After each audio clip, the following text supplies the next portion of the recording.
See the leaves turning green, and my soul flower starts to grow. No, the stars ain't to blame, but all the same, there must be something that they're out there knowing. New moons and blooms and birds and their tunes. Count me in, mama, count me in, and let me count. I don't know what, but in my gut, I'm gonna find what it's all about. It's springtime, springtime.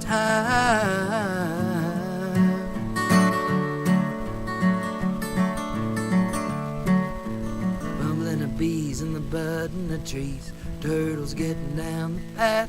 Worms get to wriggle and gaggle. A goose gets to giggle and somehow we'll get around and find our way back. And the frogs and the toads are coming out of their holes, chirping and a burping and a humping along.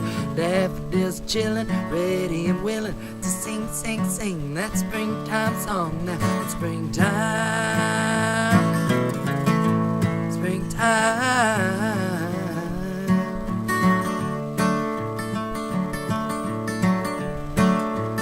Springtime, springtime.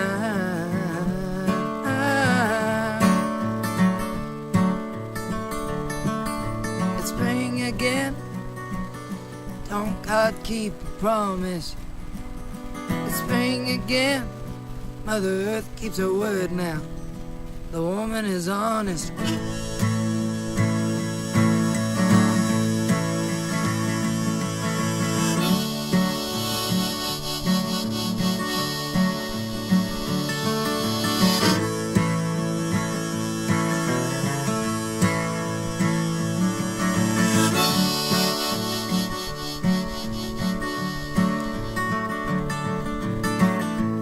Play with the puppies, paint the Easter eggs, geometric patterns and rings like Saturn, pastel yellow, blues and reds. And this summer in the garden, I'm gonna find out what it means. In between the green beans, potatoes and tomatoes, and sweet peas. It's springtime, springtime.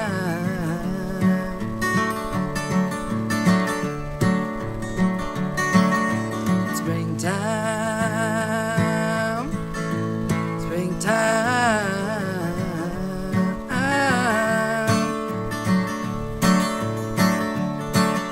It's spring again. Don't God keep a promise? It's spring again. Mother Earth keeps her word now. The woman is honest.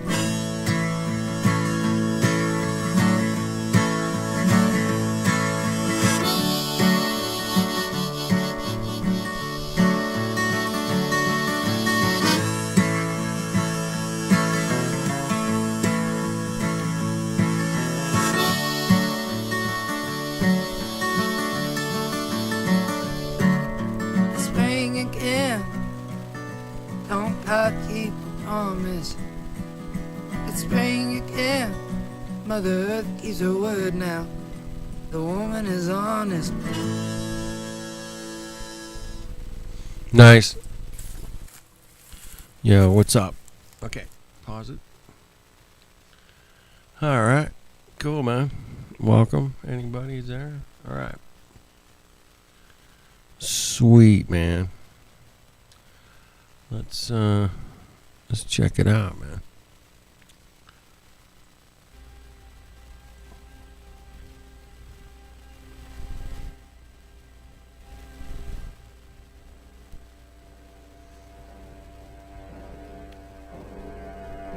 The study of the universe spans almost inconceivable extremes of size and distance and time. From the vast island of stars we call a galaxy to the tiny atom and the particles that comprise it.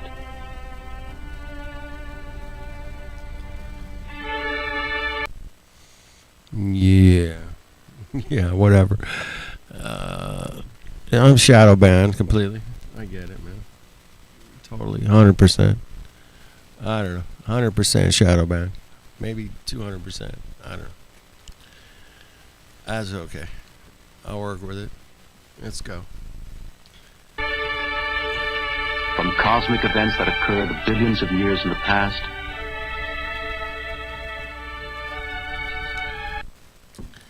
billions and billions of years. Billions. Billions of years, Lev. Billions and billions.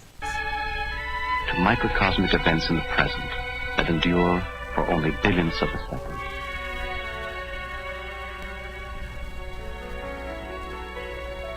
To explore the universe at these extremes, the scientist builds instruments that extend his reach and his vision.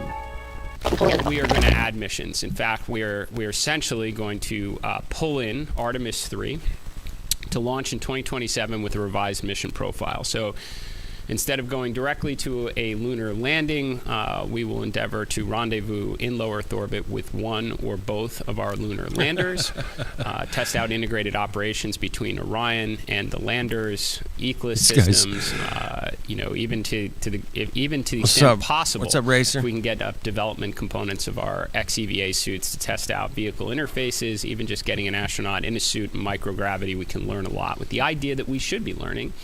And take this information back to inform hardware development, whether it's in the landers or in the suits before Artemis 4, where we will attempt to land on the moon. Shaped by these magnetic fields are the spectacular prominent, titanic streamers of gas reaching heights of more than 500,000 miles above the surface.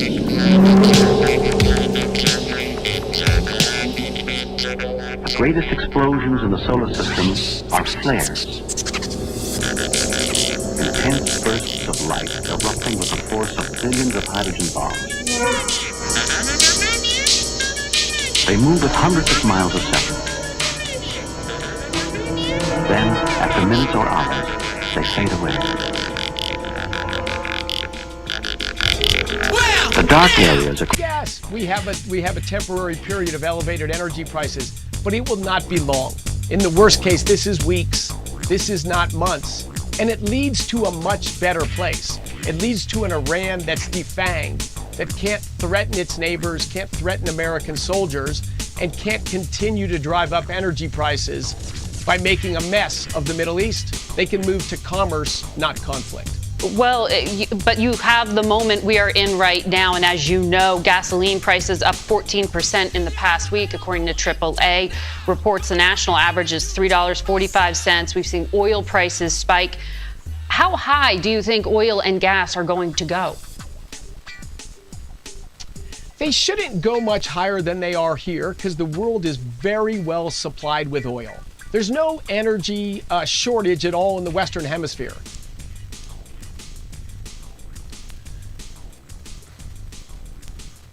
Okay. Well, there you have it. If the Secretary of Energy says that there's no energy crisis, then case closed. It must be true. It definitely feels like we're in the 2 weeks to flatten the curve stage of this whole endeavor. I don't know about anybody else, but to me, I'm kind of struck by... Just 2 weeks, flatten the curve, man. Oh, that's some good old days, huh? Whole endeavor. I don't know about anybody else, but to me, I'm kind of struck by the irony. How here we are watching Zionism pushing its agenda forward, getting closer to its final objective than ever before, that final objective being the Temple Mount. I mean, they're already moving into Lebanon, taking more territory there. They're closing off the West Bank. But that Temple Mount, that's what all this is about. Even if it means bringing the world economy to its knees and causing untold amounts of devastation, and maybe that's the whole point, is that that's what they want to do, is implode the economy so that then it can be reborn. The digital phoenix will arise. It's very, very plausible. But how crazy is it that there's so many people, whether you have the Israeli Zionists or the Christian Zionists, and even however many Muslims who look at the Dome of the Rock there and see it as sort of like the center. It's the center of God's creation in their mind. It's the center point. It's the center of everything. it's worth blowing up the world and starting World War III, that Temple Mount. But at the same time, if you dare suggest that this center point of reality isn't spinning around in 5 different directions at the same time, constantly moving through space and not the center of anything at all, if you dare suggest that it actually is fixed in the middle, this is what is so bizarre, right? Because oddly enough, most of the people I know who are hardcore dispensationalists, most of the mainstream people, you dare suggest that the Earth is fixed and immovable, and, they almost lose their minds as much as saying that we are the Israel of God. I don't know, which one is more offensive? That might be that's an interesting question to ponder, too. But no, you think of all the atomic explosions supposedly going on throughout the universe, galaxies of stars that are all nuclear reactions, allegedly. And here we are still fighting and dying over oil. We can't just skip that part and go to building the Dyson sphere to harness the sun's energy and become a class 3 civilization or whatever it is, class 2, I forget. It's all so dumb. But yeah, it's funny that in the middle of all this chaos, right in between the Epstein files coming out and all the fallout, which has now, of course, been largely pushed aside because of Iran and the disruption of the energy markets. But yeah, what a perfect time to, oh, by the way, we said we were going back to the moon. We were totally going to do it in February. But then we had a little bit of problems at the launch pad with the hydrogen and the helium, which... You're running into a lot of issues. So, Artemis... We got a lot of issues. Just believe me, whatever I say. Yeah, it's all good. We got some stuff we got to rearrange and do again. Dude, I was calling it back last year. I'm like, dude, they're going to put it off, kick it down the road. Watch. Sure enough, I was right. Yeah, I'm going back to the moon. Get the fuck out of here. The hydrogen. All right, Lev. Yeah, I got it queued up. I'm ready, man. Let's get through this real quick, and then we'll check out episode 1, man. All right. Hang in there. It's good morning, good evening, whatever. And the helium, which... You're running into a lot of issues. So, Artemis 1, the uncrewed demonstration, hydrogen leaks, helium leaks. Artemis 2, we get out to the pad, hydrogen leaks, we fixed it, we're ready to go, helium leak. So, and that shouldn't be surprising. I mean, we all lose muscle memory, skills atrophy. So kind of our... What the fuck does that mean? We all lose muscle memory? What? What's that fucking got to do with, like, leaks and shit? What the fuck, man? Get out to the pad, hydrogen leaks, we fixed it, we're ready to go, helium leak. So, and that shouldn't be surprising. I mean, we all lose muscle memory, skills atrophy. So kind of our big announcement is we are going to get back to the basics. We're going to start launching rockets with frequency. We're going to... This guy's shifty, man. Got his NASA pen. Little shifty guy, man. I don't like him. Get back to the basics. We're going to start launching rockets with frequency. We're going to get into a great cadence with SLS. So we will launch Artemis 2 in a matter of weeks. We will add a mission in 2027 where we're going to launch Orion into low Earth orbit, rendezvous with one or both of our landers. So you... This sounds familiar. It sounds like Apollo. What the fuck? What the fuck, man? Launch Orion. I can't believe people still buying this shit, man. What the hell? Into low Earth orbit, rendezvous with one or both of our landers. So you've got Blue Origin making a lander. You have SpaceX that's making a lander. We're going to... Come on, Joe. Let's do this, man. Let's go to the moon, Mongos. Mongo's on the moon. Here we go. This fucking guy is so full of shit, man. Fuck. Is he even real? It's probably AI. Fuck. Where we're going to launch Orion into low Earth orbit, rendezvous with one or both of our landers. So you've got Blue Origin making a lander. You have SpaceX that's making a lander.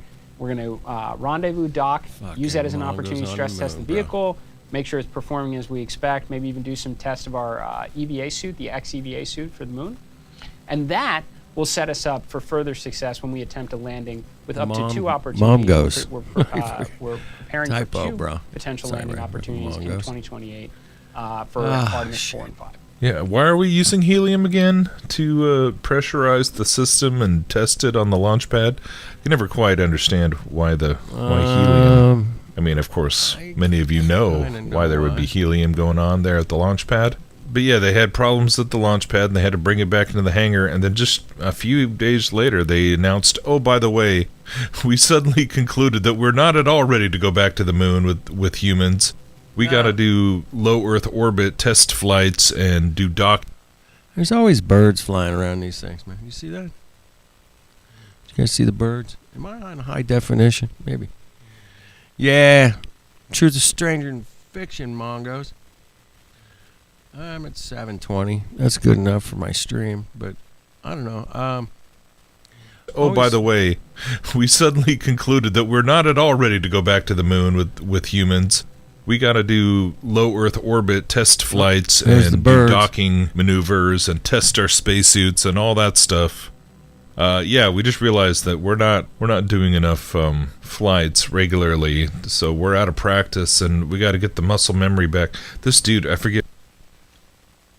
Regularly, so we're out of practice, and we got to get the muscle memory back. This dude, I forget his name with the big ears.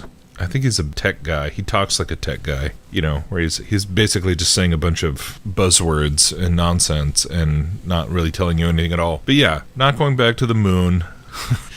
Yeah, we're going to restructure a few things. We're going to be launching more frequently once we get past these obstacles, and we'll be definitely going back to the moon here real shortly. We're going to be launching 2027. It's going to be great. It's going to be great. Mickey Mouse ears, yeah. Talks like a tech guy, you know, where he's basically just saying a bunch of buzzwords and nonsense and not really telling you anything at all. But yeah, not going back to the moon. Not going back. I think they pushed it back to 2027 or 2028. Bottom line, we ain't going back to the moon. All those fucking globetards, man. They were coming in they were coming in Discord and online, tell us we're going back, and they're all pumped, and you flat earthers are toast, and yeah, where are those Mongos now? Oh, they're nowhere. Oh, okay. Just checking. Yeah. Embarrassing. 27 or 2028. Bottom line, we ain't going back to the moon. Because guess what? There's something else going on. Oh, yeah. COVID 2.0? Is that what we're looking at here with the Iran war in terms of instead of public health lockdowns, we have energy lockdowns? Well, that's certainly what the folks at Cognitive Dissidence, this podcast I've been listening to, I like it a lot. Here's a clip from Hervoye and Parallel Mike and Monica Perez talking about energy lockdowns. We've been talking about this for months, haven't we? Maybe even a year on Cognitive Dissidence, and it's finally happening. And for my biggest takeaway is, I think it's a number of issues. Of course, it's oil. Of course, you know, it's regime change, but it's to bring in technocracy, right? To like we've seen in Venezuela and Gaza and Ukraine, we're upgrading the analog systems of Windows XP to Windows 12 now. Soon we're going to have Windows 12. And even Council on Foreign Relations put out an article, one of our listeners sent it to me, saying that we need to bring in Iranian technocrats for this new Iranian government. And then once that happens, you're going to have the Middle Eastern technate. So, and I'll just add one more thing. I had two of my past podcast guests message me, 3, but some of the things they said, one of them says we're watching the unfolding of the Middle Eastern technate before our eyes. Another said that he's learned a lot from me, that he used to think there was more genuine conflict between the nations, but now he's come around to seeing that most of these actors are sort of on the same. Guy's a genius, man. We've been saying that. Us flat earthers been saying that for 10 years. That's not new information, bro. We all know they're on the same fucking page, bro. They just pretend to not like each other. Why we get stuck in the middle? No shit, Sherlock. Fucking look at all the countries that have space programs, and they hate each other, and then they work together. Okay, that's weird. Page when it comes to globalism, and one more past podcast guest said that it feels like February 2020, right, with COVID, right before the tomato hit the fan, and I think he's on point. This is like March 2026, and I think this is the sequel to COVID, which is going to be used to take away our liberties and implement the digitalization agenda. So, what do you guys think of that shit, man? I don't know, man. It kind of feels like it could happen. I mean, if there's no oil and the grid goes down, yeah, it's all fucking Mongo shit show. You know, 2 weeks to flatten the fucking earth. Fuck the curve. We're just gonna flatten the whole fucking place in 2 weeks if the grid goes down. But yeah, they could pull it. I don't know, man. Not trying to be a, Debbie Downer, man. Don't be a Debbie Downer, bro. Liberties and implement the digitalization agenda. So, seems to make sense. Yeah, there's loads that we can speak about. The thing you just said, though, I think is really interesting because we've got all the kind of same ingredients that we had going into 2020. We've got a financial crisis. There's lots of issues behind the scenes, which we'll discuss, but private credit is the one that most people are pointing to. We've got a stock market bubble. But the interesting part about the oil shock that I was thinking is that if they have oil spike over $100 a barrel, firstly, they can blame the global recession or depression on that. They'll say, oh, it was the oil shock, it was the Iranians. And then the other thing is we're going to have a situation where we might have energy lockdowns because nobody's going to be able to go anywhere. If there's no inventory at the fuel pumps, if planes are grounded, which has already started to happen, and people can't fly, and then they say, oh, we're going to have to ration energy, which actually happened in the 1970s. So they've already done all of this. And then all of a sudden you've got a situation that's quite similar to COVID, where nobody's able to do much. And the other thing I would say to that is if we have an event that's, let's say, a cyber attack, and they blame that on Iran, and there's a banking crisis. So if I was to do a podcast, and I have to put some books behind me to kind of make me look smart and hip. That guy's eyes bugging out a little bit there, man. Wear glasses, looking smart. I got to do that. Okay. Just checking, man. Just checking. The book thing, I always thought I'll just put my camera here in front of my bookshelf. Let's say a cyber attack, and they blame that on Iran, and there's a banking crisis. Well, now you've got everybody demanding some kind of response, and that would be technocracy. I mean, the Tether and the stable coins, all of that's still to come, but if we do have a crisis that affects the liquidity of the everyday man and woman, then yeah, COVID bailouts and stimmy checks and debt grace repayments and all of that stuff. So yeah, I think it's the same. That's what I was saying in my show just last night. I think it's going to be COVID Mark II. It's going to have a lot of the same features, and we're just waiting for kind of like I know we've got the war narrative, but there's going to be All right, let's take some guesses. March 21st. This is my guess. 321. 321. Or 320. Let's go 320. Fuck it. 20th. 2 weeks to flatten the curve. Here we are. We're in 320. Yeah, okay. Yeah. We'll see what happens. Event at some point, I think. I get the feeling there's going to be a big event that kind of brings it all together and gets the everyday man and woman on board. Because right now, most people don't care about this Iranian war. They don't want to go to war. They've got no interest in it. And the only people that really are on board with it would be the Christian evangelicals who think it's end times. And we can maybe talk about that too. But Monica, let me hand it over to you. Yeah, I've got a few things there, both from reacting to what Hrvoje is saying and what you're 21. saying, Mike. The AI bubble. Yeah, those guys love their esoteric, dates and times and shit. Right on the equinox, man. Let's do it. Very close to it. Globally, earthly, back in 2020, across the great plain of Earth. It was 3:11 that most of the countries and the health organizations, and they all kind of started shutting down around 3:11, and that's probably why Jeeps is 3:11, and that's when they shut. But here in California, it didn't happen until the actual equinox, when Gavin fucking Gruesome came on the fucking TV and said, "We're shutting the state of California down, Mongos. Ain't fuck all you gonna do about it either."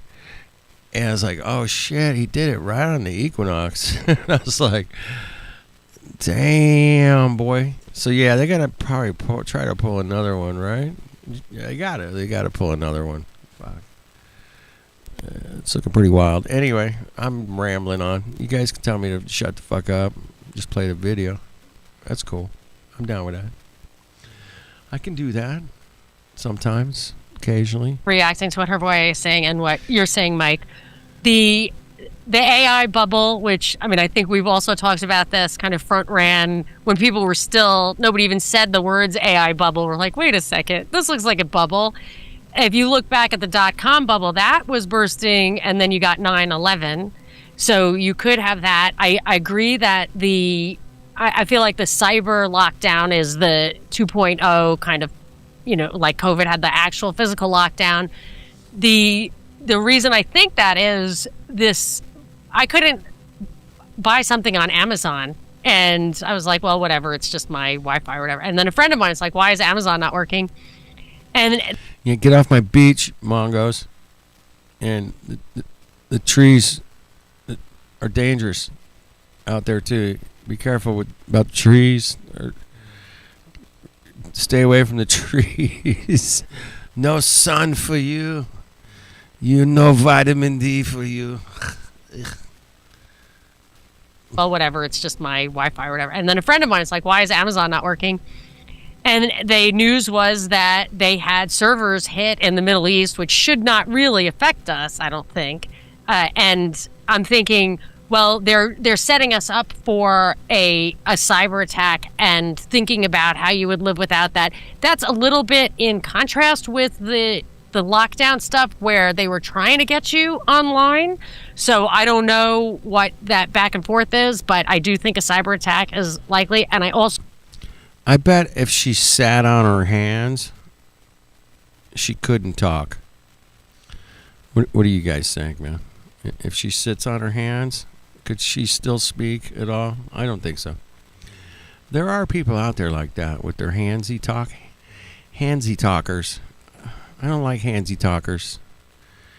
I don't know. Do you guys like handsy talkers? Handsy talkers. If she had to sit on her hands, I don't think she could talk. What do you think? The lockdown stuff where they were trying to get you online. So I don't know what that back and forth is, but I do think a cyber attack is likely. And I also think a real false flag is what it would take to get even the MAGA crowd, who's kind of doesn't know what to do with this war president, when they didn't really think they were voting for that, although they should have known because we told them. But they could have a false flag, and I'm sure they're going to, but they could. Wait, isn't every president a war president? Last time I checked, yeah, going back hundreds of years. They're all war presidents. I think there was only one that wasn't at war. I think it was like a 3-year period, but even he ended up in a war, I'm pretty sure. Anyway, just checking. Do something more serious, like we've seen, just because the assassination attempt in Pennsylvania that we all bonded on as being fake, just because an attempt is an inside job doesn't mean nobody dies. So I worry a little bit about Trump, because I think they just gave him his marching orders. I can tell you why I think that, but they just gave him his marching orders. They didn't have to tell him what they really knew about the risks of retaliation, how long the war would be. That just, his was not to wonder why. His is just to do or die, and maybe do and die. And just to add to that, we're seeing again the signals being put out there. And I think for us that have real good discernment, we're able to form these patterns and accurately extrapolate, predict the future. And again, one of my guests said, messaging me, and I think he's on point, what we saw in Mexico, which I did a podcast on. It was Operation Gladio, a Mexican division, and that I think is the shape of things to come. It's almost like they were What happened in Mexico? Did I miss something? What the fuck did I miss? Gladio? Did he say? which I did a podcast on.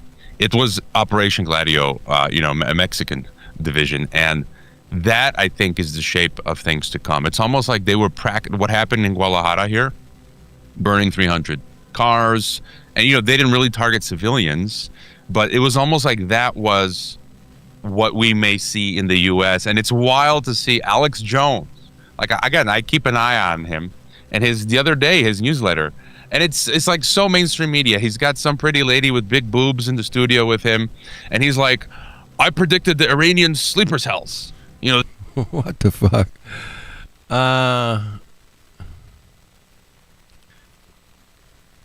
Okay. The top two are batshit. The bottom dude, he's stoned. Okay, cool. Maybe by the 30th. Okay, that could be. All right. I'll keep an eye on that. I'm still going with the 20th. I go with the 21st. Going right on the fucking equinox, man. Right when the sun changes over. This is a big one, man. This got to be the big one. They got to do it right on the equinox. We'll see. The studio with him, and he's like, I predicted the Iranian sleeper cells. So the sleeper cells are going to be activated in the U.S. And it's like, guys, really? Come on. That's false flag. And so the guy who, made his mark on being the anti-false flag guy is now literally the tip of the spear, as he used to say, leading the false flag operation. So they've seeded that narrative of Iranian sleeper cells. All three of these, well, the guy on the bottom, he smokes there. The top two, man, they got to fucking roll up a fucking fatty, man, and chill out a little bit. Better at this. The 30th. Your birthday's the 30th? Oh, man. I'm sorry. Riza, my bad. Fuck. Literally the tip of the spear, as he used to say, leading the false flag operation. So they've seeded that narrative of Iranian sleeper cells. And as you say, Monica, I would not be surprised if we begin to see these Iranian sleeper cell false flag operations across the United States. So yeah, that was a little bit of a longer clip, almost 8 minutes, but it kind of encapsulated their whole take on. I made it more like 12 and a half minutes. Sorry, man. That's my fault. I probably could have got through that double speed.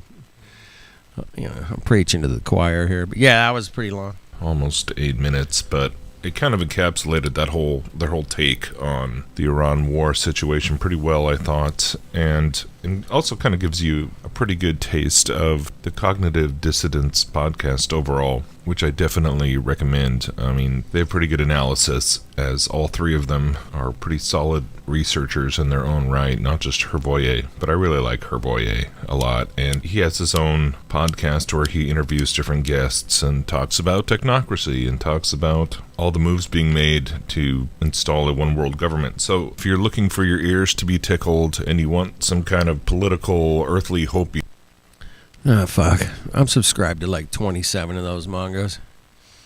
And they're all, everybody's got a take. I got a take, Joe Dirt, you got Jeeps, you got Lev out there. We all got a take. You got Mongoose. Yeah, it's all, pick and choose your info, man. It's really hard to keep up on all of this shit, man. It's really hard. But I liked this guy, Will. He runs this channel, Truth is Stranger Than Fiction. I've always thought he had a really interesting take on stuff. And I'm glad to share it with you guys, hang out, have a laugh. What's going to really happen? It looks like a shit show coming. in my opinion. But most people are distracted with Hollywood and sports and other things, so they don't give a shit about this. They don't care. Most people I talk to every day don't give a fuck all about what's going on. But I'm not a political guy, man. I'm not out there like, oh, this political party and that political party. It's Trump doing this and it's Trump. All I can say is just a bunch of Mongos out there making noise and doing crazy shit. And I'm like, I'm just, I'm stuck in the middle, baby. I'm right in the middle with these Mongos out there. And we're just trying to, I'm just trying to get through the fucking day, bro. But I also want to learn some shit. But, what's real, what's not anymore, man. What's really going on, Yeah, the blindfold's on, man. It's definitely on. And most people just, dude, they got to shut their eyes to just even, they can't even, think about it, man. It was like, I got to distract myself somehow. So if you're looking for your ears to be tickled and you want some kind of political earthly hopium, this is not the podcast for you. But if you want... Yeah, you want some hopium, man? Come hang out with me, man. I'll give you some hope. These fuckers are so... They're doing so many things. There's no way they can get everything right. And they did the same thing with fucking Coco-19, man. They fucked it up on every possible turn they could. And if you had two fucking shitty eyes to see that needs glasses, you could still see through their shit. I was like, yeah, I could see through their shit. And I was turning people on like, dude, this is, come on. It woke a lot of people up and this is probably going to do the same thing. We'll see what happens, man. Coin toss, exactly, right, Joe? It's fucking coin toss, bro. Real reporting and real analysis, then. Yeah, geopoliticsandempire.com. He also has a Telegram, which he's a busy dude, man. He posts a lot of stuff in his Telegram, so check that out, too, if you're on Telegram. And I hate to say it, but it makes so much sense in terms of all the different things, all the birds. That's where I live. Do you guys know that's where I live? In Los Angeles? Yeah, that's where I live, bro. Pretty much. Live there. Yeah. It's fucked up. I'm sorry. That you can kill with this stone of the quote-unquote Armageddon War, the drone war with Iran, because as we've already seen, we've had that... That's totally fucking AI, isn't it? Isn't that totally AI? It looks totally AI. The bridges are all the same. LA doesn't look like that. All the bridges are different, and they're all fucked up, and graffiti everywhere. And you got your nice Tartaria building here in the back. Yeah, that's funny. That quote-unquote Muslim shooter in Texas. Fucking AI is getting good, though. Look at that, man. Shit. Looks good. Looks good, man. Texas, I think. We've had cyber attacks, cyber false flags. I mean, you can really unleash the gamut, right? Because it's now, this is what will push us into all that asymmetric warfare stuff. And yeah, the weaponizing of AI, they can basically kind of open up the new toy box of disruptive things. And in the end, it's really all about the economy. It's the controlled demolition of the old fiat system, which has to implode. I mean, it's fiat currency. And it really started... I was watching this interview with this guy, this finance guy, who was also in crypto, and he explains how it basically started in 2008, the implosion of the US dollar. They orchestrate an event and manufacture it, which almost every major global event is manufactured, for the most part. They actually... I agree with that guy. I agree. Every major global event is manufactured, for the most part. They actually achieve multiple agendas simultaneously. Not two birds with one stone. Yeah, we know about the 3-level chess games they play. And it's probably 10 birds with one stone, okay? And they divert your attention to another issue. So you don't understand what's actually happening underneath the surface. I like to talk to these guys that know all this shit. They know they're getting lied to. They know that there's a multi-level, shit show going on. Hey, man, what do you think about the Earth? And they're like, oh no, it's a globe. And I'm like, oh, fuck, man. I've talked to probably 20 of these guys in the last few years even. They know they're getting lied to. They know that this shit, there's all kinds of corruption and this and that and the politics. Yeah, they know all that shit. But if you ask them about the flat earth, man, or the globe, they just fucking turn to shit. I think that's funny, man. It's hilarious. Issue. So you don't understand what's actually happening underneath the surface. And I think that's why the flat earth thing was such a big deal. And they tried to stop it in every chance they could get. Is because once you got the flat earth, man, the rest of it's like, hey, man, I'm just sitting here in my rocking chair going, bullshit, bullshit, bullshit. That's bullshit. It's super easy, man. It's super easy. You just sit there and go, oh, fuck, you can just pick that shit off, man. It's like shooting fish in a barrel, as they say. Essentially, it's the deterioration of the financial system because of the unsustainable debt levels that are rising extremely high. And unsustainable debt levels. Did he say that? Oh yeah. What are we up to? 36 trillion? I don't know. Fucking might as well be 100 trillion. Whatever. I don't care. It's just it's unsustainable. No shit, Sherlock. I knew that when it was like 3.5 trillion. I was like, now we're at 36 trillion. Get the fuck out of here. This is crazy. The unsustainable debt levels that are rising extremely high. And every currency reset throughout history, historically, happens in a sequence. And it always started with extremely high debt levels from reckless monetary policy. And reckless monetary policy.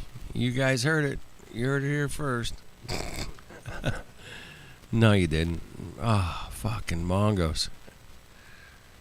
Fucking. I appreciate these young guys though. They're getting on it. They're talking about it. I'm not gonna. But yeah, I'd like to flat smack these Mongos right here. That would be great. Extremely high debt levels from reckless monetary policy. And eventually, the second part of that sequence is high inflation and then hyperinflation. And the third part of the reset, which really is the nail in the coffin, is civil unrest. Now, we're still in the process of that transition. We haven't had civil unrest yet. But what we're seeing right now is a deterioration of purchasing power. And it's all because the fiat mechanism of the fiat mechanism and the banking system from expansion of credit and debt, which ultimately expands the money supply and has. Yeah, it's like an old cassette, man, that we've worn out, and it hisses like a little bitch. It's like, sss, but you can still hear the music over and over again. Yep. Right on, Joe. Joe Dirt, my man. Ultimately expands the money supply and has huge implications on the system over time. And the whole system was designed to collapse at some point anyway. The bankers, the architects of the system, they knew that it would be unsustainable and it would not last indefinitely. Yeah, I mean, if you can add like 1 + 1 and, minus a few numbers, and then maybe times a few numbers, and then add some numbers. Yeah, if you have any fucking math skills whatsoever, you could say, okay, this is not sustainable, bro. This kind of debt is, it's out of control, man. They knew that it would be unsustainable. I've been saying that for fucking 30 years. I've been saying that for 30 years. They've been out of control. And here we are, 30 years later, they just kept kicking that can down the road, just like Artemis. They just keep kicking a can down the road. We got some banks gonna bail them out. We gotta bail them out, man. Too big to fail, Mongos. Too big to fail. And it would Let's not print last some more money, man. Print some more money, bro. We got this. My uncle used to say, hey, man, don't worry about money because they'll just print more. And I was like, oh, shit, that's a bad idea, bro. That's a really bad idea, CBA. My uncle would say, they'll just print more money. Oh, okay. I had another friend, man, I worked with. He's like, as long as there's prosperity, it should keep going. It's like, okay, it should keep going. It should, yeah, that should. Of the system, keep they going. knew that it would Should be keep going. unsustainable and it would not last indefinitely. It would come to an end at some point. And that's why for over a decade, they've been working on a new system. It's been hidden in plain sight. The documentation is there. They speak about it in plain sight at their conferences, at their panels. They're putting all the building blocks together that ultimately will serve as the pieces and elements for this new infrastructure they're building out. But the point I'm making is that... Well, what's that new infrastructure? Is that the fucking crypto? Is that the digital? It's the digital. Yeah. Yep. Right on, CBA. Right on. The pieces and elements for this new infrastructure they're building out. But the point I'm making is that all the signals saying that we're going into some sort of deflationary bust or recession are actually flashing as we speak. Now, again, to answer your question, not to get off topic, Oh, it is way off topic, but he's rolling. He's got it. As we speak. Now, again, to answer your question, not to get off topic, when that happens, they will have to expand the balance sheet tremendously to pull us out of that, Expand the balance sheet. You guys know all about that. I mean, that's a big one. Expand it. That bust. And they will. Come on. Because these crises and busts, they happen, it's cyclical. They will always happen. We will have another black swan event. Every time there's a financial crisis, the signs are there, the early signs. But when the crisis happens, they have to create a narrative and a story or a headline to achieve multiple agendas simultaneously, but at the same time, primarily to have an excuse to liquefy the system and a justification for money printing and devaluing the currency. So there will be another crisis, and when it happens, there will be another story. And we're seeing these stories starting to float around right now, perfectly within our model, which was suggesting between March and June of 2026, which... Yeah, I'm with you, Chiefs, man. I don't want anything to do with that new digital shit coming either, man. I really don't. I mean, I've gotten deep into digital as far as, like, you know, social media, YouTube. That's about it. You know, I do my live streams. I go on Discord or, you know, back in the day, Hangouts. We talk to people.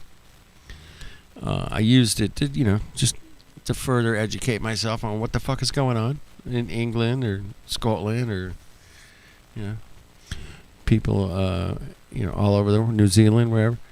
Yeah, and just use that, you know, to, you know, further my knowledge of, you know, how do you guys live? What's going on there? What's up with your government? But, you know, fucking COVID-19 came along, man, and it fucking, like, smashed the whole world into, like, this what the fuck, man.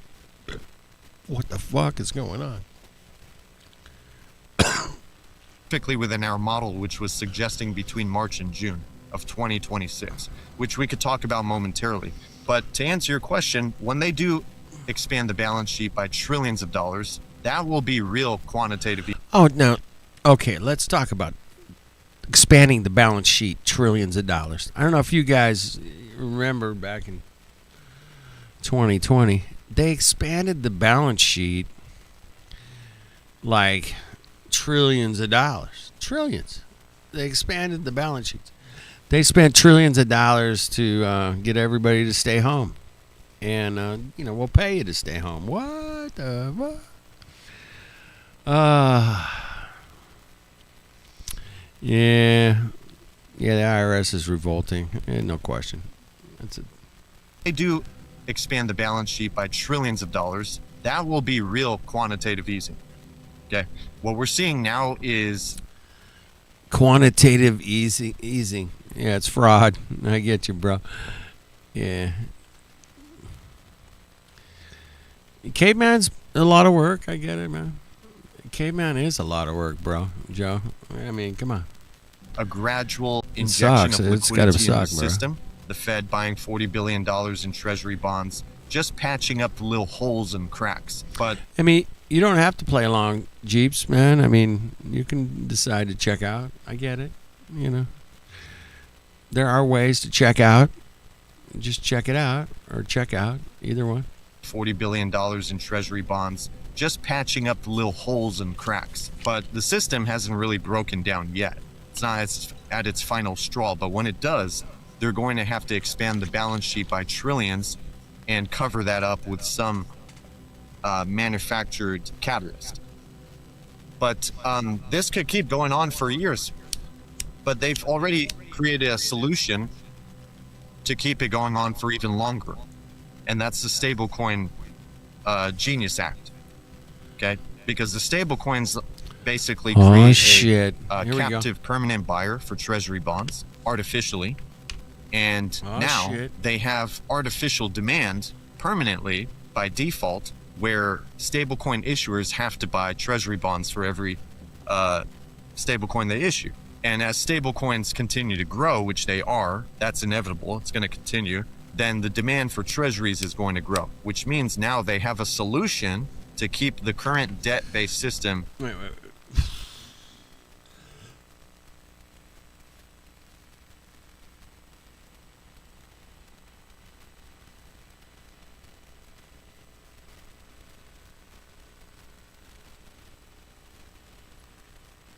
Damn. Jeeps. What? You haven't worked since 2020?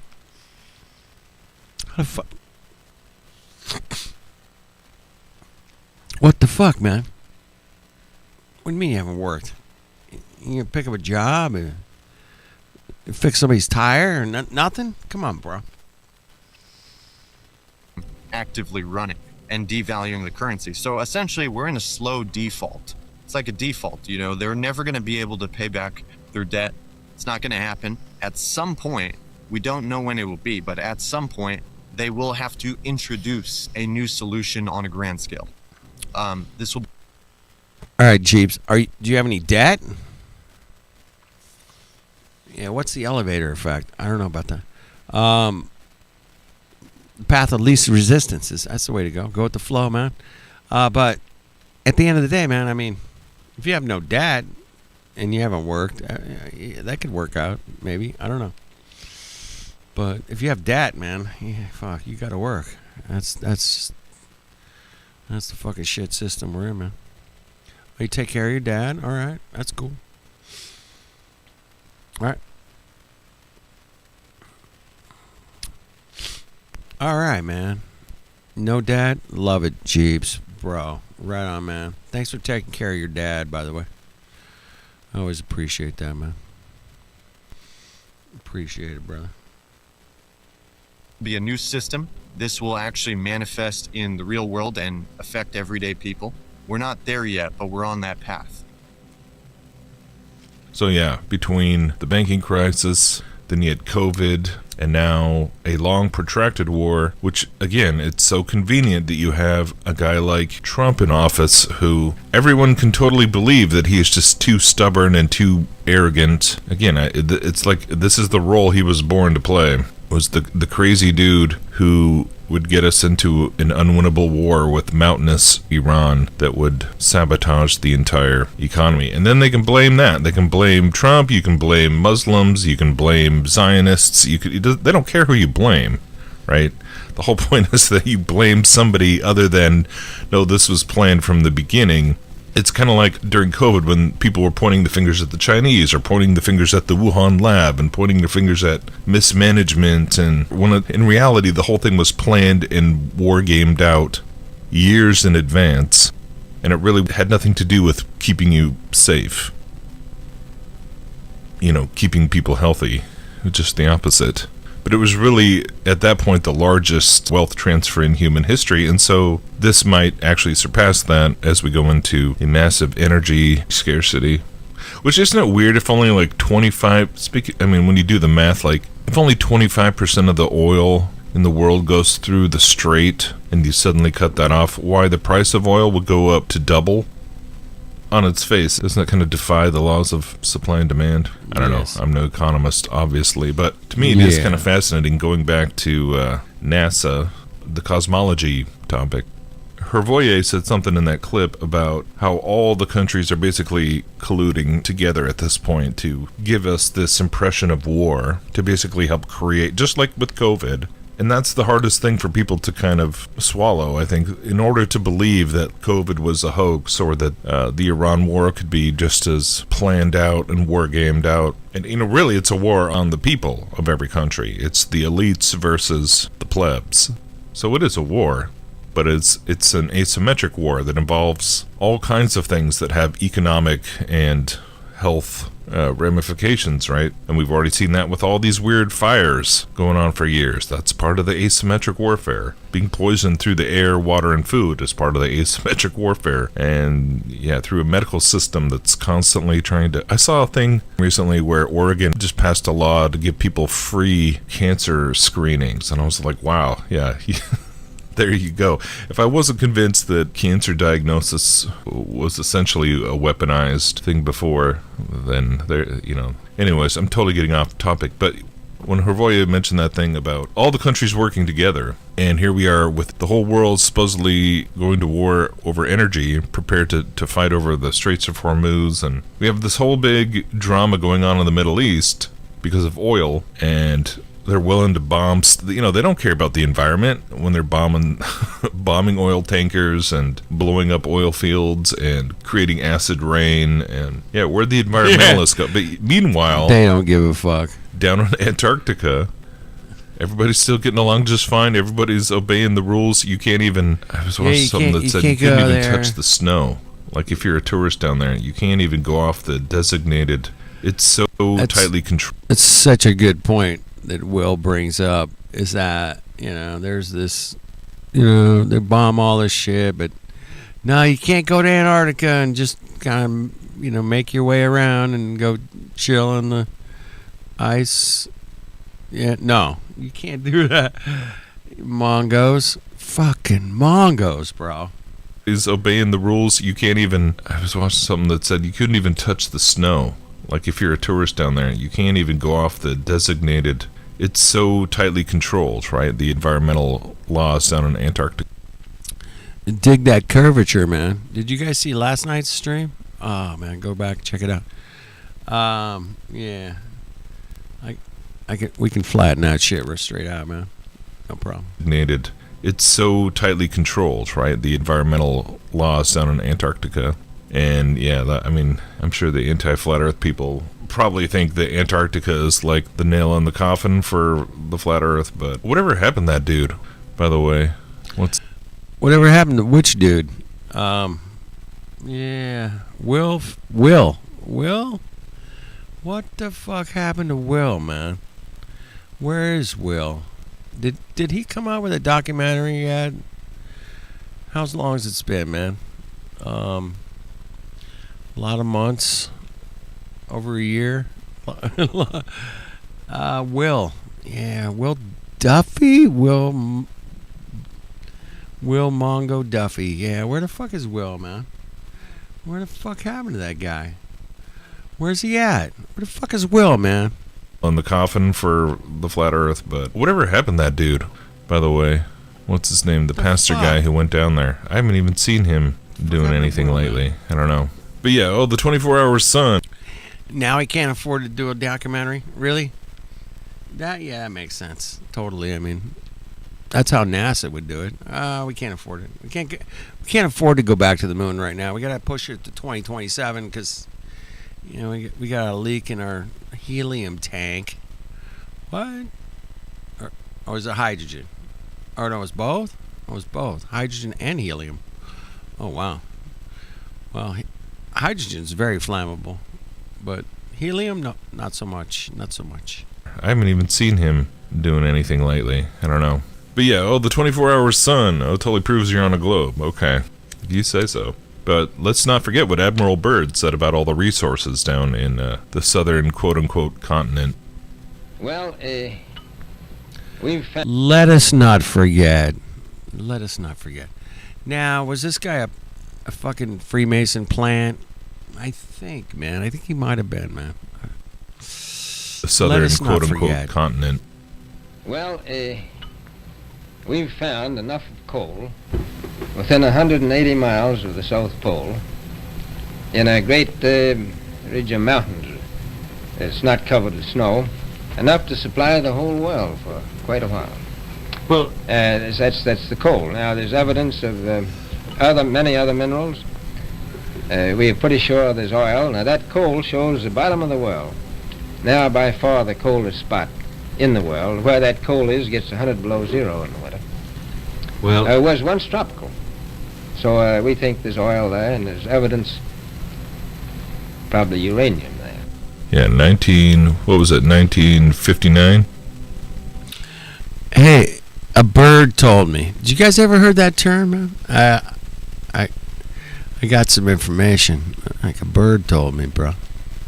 Yeah, I don't trust a bird telling me shit, bro.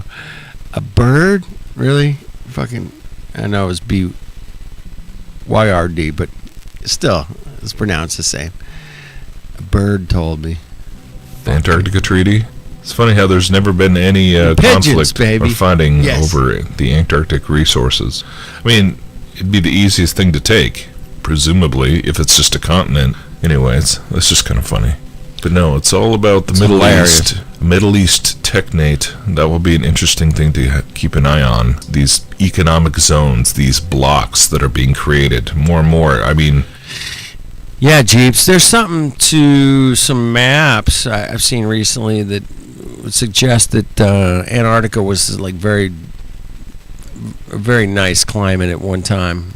Yeah, and they mapped it, and I'm like, oh shit, man, there it is. There's all the there could be something to that for sure, man. 100%. these economic zones, these blocks that are being created more and more. I mean, Hegseth. That horizon looks pretty flat to me, man. What do you guys think, man? Looks pretty good. The Trump are talking all about, I think Trump made more comments about Canada recently, and Hegseth basically laid out, this new plan for North America. That is why President Trump has drawn a new strategic map from Greenland to the Gulf of America to the Panama Canal and its surrounding countries. Holy shit, what the fuck is going on here, man? What the fuck? Oh, no. Is that the new map? We got a new map. Oh shit. Fuck. What the fuck? This is not real, man. Tell me this is not fucking. These Mongos aren't fucking going full for North fucking America. Tired on us. That is why President Trump has drawn a new strategic map. President Trump drew this map. President Trump did? Damn, I didn't know he was a cartographer. Man, fuck him. What a fucking awesome dude, man. That guy is so great. He's so great. Oh. From Greenland to the Gulf of America to the Panama Canal and its surrounding countries. At the Department of War, we call this strategic map the Greater North America. Why? Because every sovereign nation... Wait a minute, man. Fuck me, man. Now you've got me fucking... We've all turned red, Joe. What the fuck, bro? Holy shit. The Greater North America. Why? Because every sovereign nation and territory north of the equator, from Greenland to Ecuador and from Alaska to Guyana, is not part of the global south. Global south. Global south. Global. It's not part. You're not part of it. Guyana is not part of the global south. It is our security perimeter in this great neighborhood that we all live in. Oh shit. Each one of these countries border either the North Atlantic or the North Pacific. Each one of these countries sits north of the two basic geographic barriers that exist in this region, the Amazon and the Andes Mountains. This is basic geography the fuck? that we don't teach in schools as much as we should. And it restores our north-south relations, and we must get it right. In the north, the United States must enhance posture and presence in cooperation with you and our sovereign partners to defend our shared immediate security Get the fuck perimeter. out of here, man. In the south, meaning south of the equator, the other side of this great neighborhood, we will strengthen partnerships through increased burden sharing. This will enable you to take a greater role to defend the South Atlantic and the South Pacific, and to secure critical infrastructure and resources in partnership with us and other Western nations. And he's describing the North American technate, as Patrick Wood said in a clip a few videos ago. They've been planning this since like the 40s, at least. These zones. You carve up the world into these big economic blocks, and then it's all about implementing the digital blockchain ledger for not just for your money, but for all assets and all transactions. And what they want to do is put everything on the blockchain. This is what Larry Fink from BlackRock, who's also now the interim chair of the WEF, they want to make everything tokenized. This tokenization of the world is pretty much the craziest thing. The fact that they're even saying it out loud is pretty astounding. What they're setting their minds to do. That will be the greatest wealth transfer in all of history. And yeah, the absolute totalitarian system. So yeah, this stuff isn't fun to talk about or think about. Yeah, man, I don't want to be the Debbie Downer and the bummer Bob, Debbie Downer. I don't know, man. I don't want to be that guy, but we're just checking shit out. That's all. Yep. These fucking freaks are pushing their dogma everywhere. Exactly, man. We just be aware of it. I think that's our best our best position is just be aware of it. Just kind of like, hey, what's going on over here? What's going on? The Earth's flat. Okay, yeah, check it out. Oh yeah, they're fucking you over here. Yeah, okay. Yeah, just be aware of it. I think that's our best. We got to call them out, man. I mean, it might be to your neighbor or your friend or your cousin or your sister or whatever. Say, hey, man, this system is like not working. We need to fix it, bro. We need to fix this shit, man. Somehow. I don't know how, but we got to fix it. Or, I guess we could just talk about how stupid NASA is all day. I was thinking about this earlier, and I was like, if we're going into another COVID type, maybe they won't lock everybody down using mandates or whatever, but they don't have to. That's the whole point, is that if everyone is so squeezed and more people start getting laid off, yeah, it's going to be, it could get really ugly. It could get really, they keep talking about the civil unrest, and I was also thinking about, with ICE and these stories that have been coming out about them converting big warehouses into detainment centers, which is just, the most dystopian thing. This is crazy. That's the Jade Helm shit. I watched back in 2010, 2012, somewhere around there. Jade Helm. You guys remember that? Maybe. You gotta know. That is just for illegal immigrants. Straight up. So I haven't even wanted to talk about these detainment center things because it's just so nightmarish, but you have to think realistically. Why are they getting ready? Now that you see it, kind of like ICE comes out in the first year of Trump's second term, and then it's supposedly all about deporting the illegals and people getting used to the idea of masked federal agents just roaming around grabbing people. But what happens if we really do get civil unrest because the dollar collapses, and whether you have riots and that sort of thing, or just the slow, gradual, I kind of think about more the slow, gradual criminalization. They've already done it, basically, criminalized homelessness. And so you just kind of gradually bankrupt people, push people out on the street, and then in the middle. Yeah, he brings up a good point. The homelessness people, they gotta have a place for them, Dude, I've seen the homelessness. I've given those guys money and bought them meals and shit. Like, hey, man, they're out there. They're everywhere in my city, around my city. It's crazy, man. But yeah, it might be pushing us all out, man. Well, at night, you just sweep them up, and nobody knows where they go. You want to talk about conspiracy theories that nobody wants to talk about or think about. To me, that's I'm more or less convinced that it's already going on. It's just a matter of what the scale is and how much it's going to scale up. But yeah, the digital gulag, the algocracy, whatever you want to call it, this is what we're staring down the barrel of. the beast system. And yeah, so I was thinking about COVID and like going through another insane thing like that. And I was reminded that, you know what? A lot of people got saved during COVID. Some of you who are listening to this right now probably are only here because God got your attention during that crazy time. And realizing that, like, oh, wait a minute, all these systems that are in place, all of a sudden they're all bowing the knee. All of a sudden they're all in lockstep. Yeah.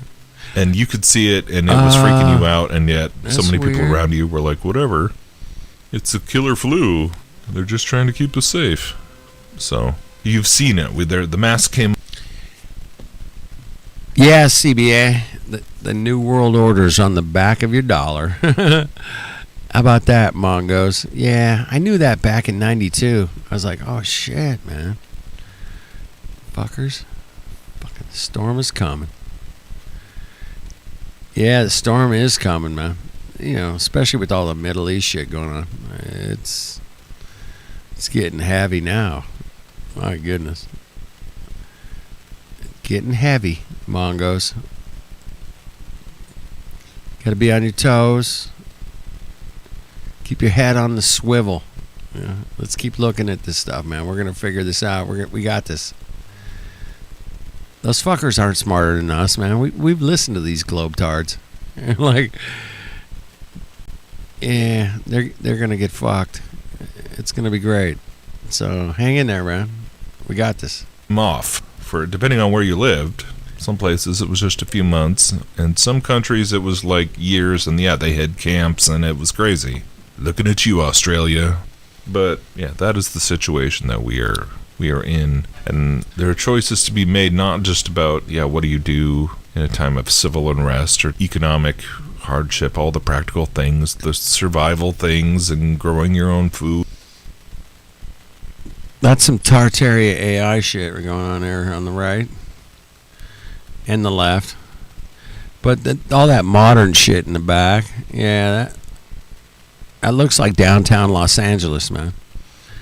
But it's too clean, man.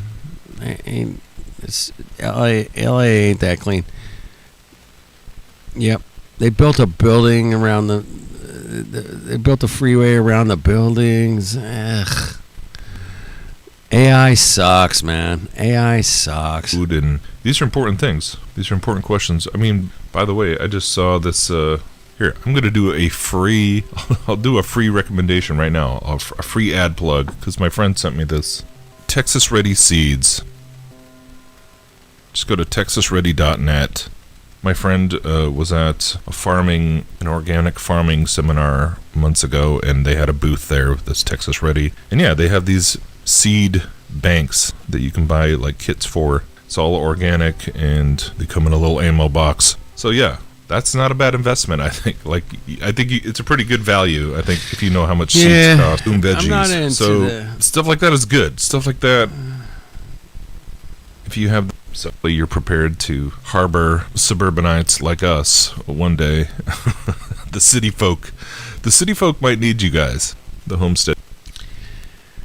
Well, I paid a lot of money to watch the end of this shit, and I'm probably gonna watch it out, through the end.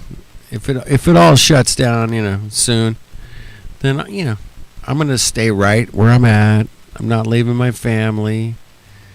Nobody's gonna, I'll do whatever I can to feed them, but yeah, it could be it could go bad. If they arrest me for feeding people, oh my God. Dead people. So you're very important in this whole scheme of things. But have you guys ever heard of people arresting people for feeding people? I have, and it's like, what? That's crazy, bro. I would love to talk to the cop that made the arrest. I'm like, dude, do you understand what you're doing, bro? I mean, you're feeding people, and you're arresting people for feeding people. What the hell is wrong with you, bro? What the fuck? I'll tell you what, man. I want you to skip the next 10 meals and tell me, what the fuck? What the hell's wrong with you, bro? Again, the digital net, it's going to affect everybody, whether you're wherever you live. So the true preparation, the true prepping that we have to do is spiritual, and being willing to be faithful to who God has called us to be, no matter whether it means spending time in a Exactly. Yeah. Hell is illegal to become homeless. Yeah, I mean, it is hell to be homeless and hungry. And, I get it, man. I've seen it. But they've made it illegal to feed these people. I'm like, what? But then I've seen other organizations, that's all they do is they feed not necessarily the homeless, but I've also seen that too. But I've seen some other ones that just feed children of homeless people. Yeah, there's a couple of those out there, man. Entertainment warehouse or being yeah, we should have fruit trees all along the highways and all throughout the country, everywhere that can grow fruit or veggies, corn, whatever. Yeah, let's grow it. But yeah, being homeless is now illegal. Think about that, man. That's crazy, man. That's crazy fucking thinking. You're homeless. That's illegal, you mongos. I'm living off the dirt. What? You're not allowed to do that, bro. We'll throw you in jail. I mean, there's people right now being trucked around back and forth through these ICE facilities. Who knows how many of them are actually citizens, and they're beta testing all that stuff. But if you create real chaos, and this is now when we're in a time of relative stability. So the most important thing to have in those times would be, your faith and your foundation of salvation, and knowing that no matter what happens to you in this world, you know where you're going. And that cannot be overstated. But second to that would be having people around you who you trust. And that's another thing that COVID, I think, should have helped us learn, was that, who do you trust when it comes to Right on, CBA. You're in the backwoods. Yeah, I mean, you guys are young. I'm going to stick it out right here in the city and see how it goes. I'm not leaving. I'm not going to back it into the fucking woods. And I would like to, but I'm realistic. I'm not gonna be killing a deer to feed my family. Probably not gonna happen. Although I have some deer near me, I could go bag a deer, but we'll see, man. We'll see how this goes. I really want to just stick it out and see how it goes out. I want to watch the madness unfold right in front of me. I think that would be a cool thing to witness. Hey, I might even live stream it, bro. I mean, if I can, if there's internet, I'll live stream it. How crazy it is. Although you can just go on and type in crazy people on the street and find 1,000 videos right now that show crazy people on the street. So, to each his own.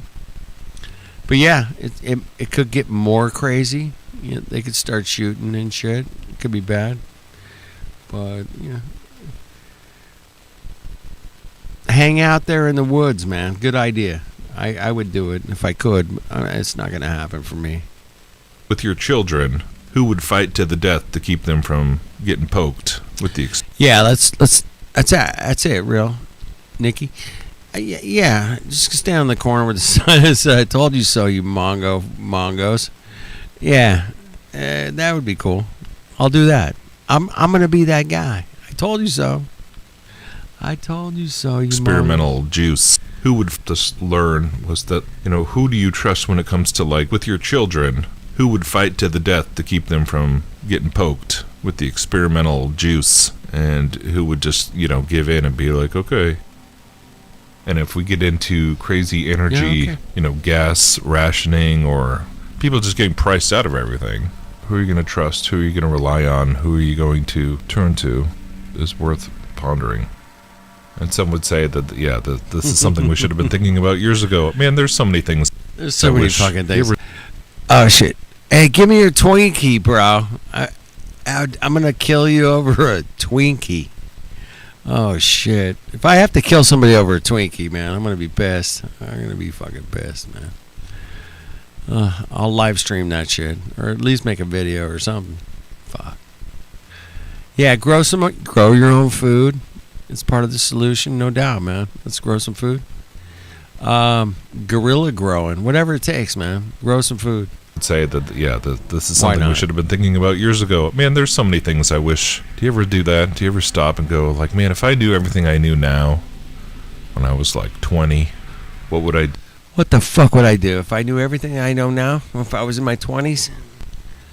What would I do? Yeah, I would have bought some land and grown a bunch of food, man. Cows, chickens, whatever. I mean, I would have been a farmer. I heard that in the United States alone, at some point, man, like 95% of the people that lived in United States were farmers, and now it's like 3% are farmers, and the rest of us just live off whatever they do, whatever. Yeah, definitely would have learned more self-efficiency, taking care of yourself, taking care of yourself, man. Yeah, I would have been all over that, man. Yeah. You guys are on it, man. You guys are geniuses. Damn it. I'm dealing with really smart people. Thank you guys for hanging out, man. Been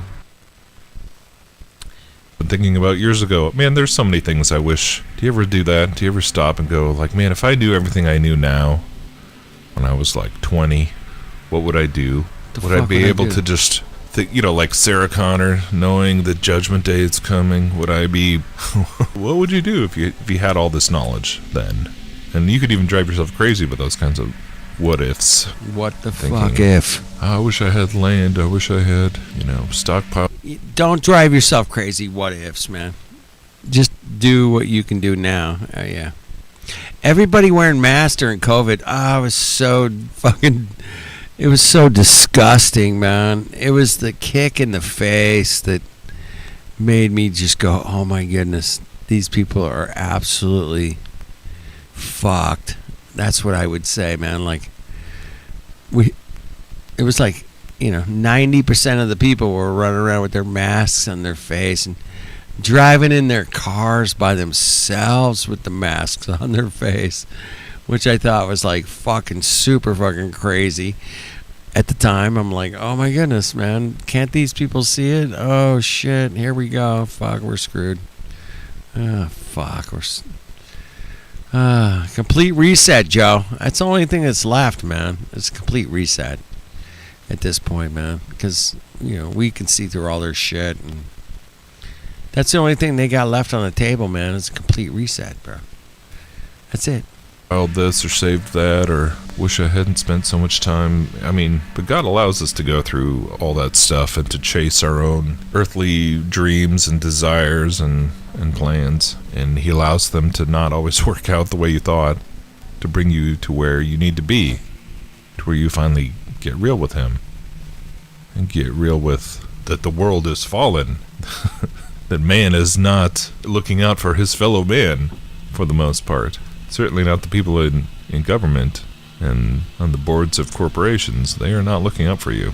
But we have someone far greater than any of that who is, and who knows you better than you even know yourself, and has never abandoned you, even if you felt that way, but has prepared you for such a time as this, has chosen to have you be alive today and ministering in a time as this. It's weird how, I was talking about Gnosticism in recent videos, and it's been a while since I've had a bunch of people kind of come out of the woodwork and defend Gnosticism and say all the cliche things about how or religion is a control mechanism and Jesus is just another. That horizon looks flat. You're right, Jeeps, man. You had a girl that came out of the Quickie Mart and saw you weren't wearing a mask and said, I can take it off. I said, yes. Ugh. My poor fellow human, so passive. Yeah, man, there was a bunch of people, man. would not put the mask on, and all these poor like people that work at Quickie or Home Depot or whatever. Oh, you gotta put your mask on, and you put the mask. Yeah, they're just a passive little fucks, man. That's what we had to deal with, man. Passive cuck mongos, bro. That's what I call them. Passive mongos. Another deception. And, fucked up, man. All the stuff I've literally heard thousands and thousands of times. The whole zeitgeist retort. I get it. I get it that people have seen, just like in the government, and now I think being constructed on a level, this whole Zionist, Christian Zionism, if Christian Zionism is blamed for tanking the world economy, it's not going to be so popular to be a Christian. Yeah. FYI. Yeah, you're going to People's be concept fucked. of, you're a fucked. patriotic American and you love God as Pete Hegseth, then yikes. That's painful to even think about. But I think that is essentially what it's designed to do. We had our little quote. So when I first drove to New York City, this is what I saw, man. I wasn't this high up, but I could see this these giant buildings. It's like covering this ocean front, and I'm like, what the fuck? Holy shit! It made Los Angeles look like a freaking ant comparison. I mean, downtown LA is nothing. New York City, man, look at these buildings, and it just went on forever, and I was like, holy shit, man. That's just like, it was one of the most amazing things I've ever seen. I'm like, look at all these, I was freaking out, man. I was like, totally like, this makes Los Angeles look like a pea in a pot of pea soup. It was one pea, baby. LA versus just this. New York City is absolutely incredible. If you've ever seen it left to right on the horizon, it's gigantic. It's just like the massive, quote-unquote revival during the Charlie Kirk aftermath, which was all staged and all fake and gay and saber rattling already even then. I mean, it just makes sense, right? They knew what they were going to do.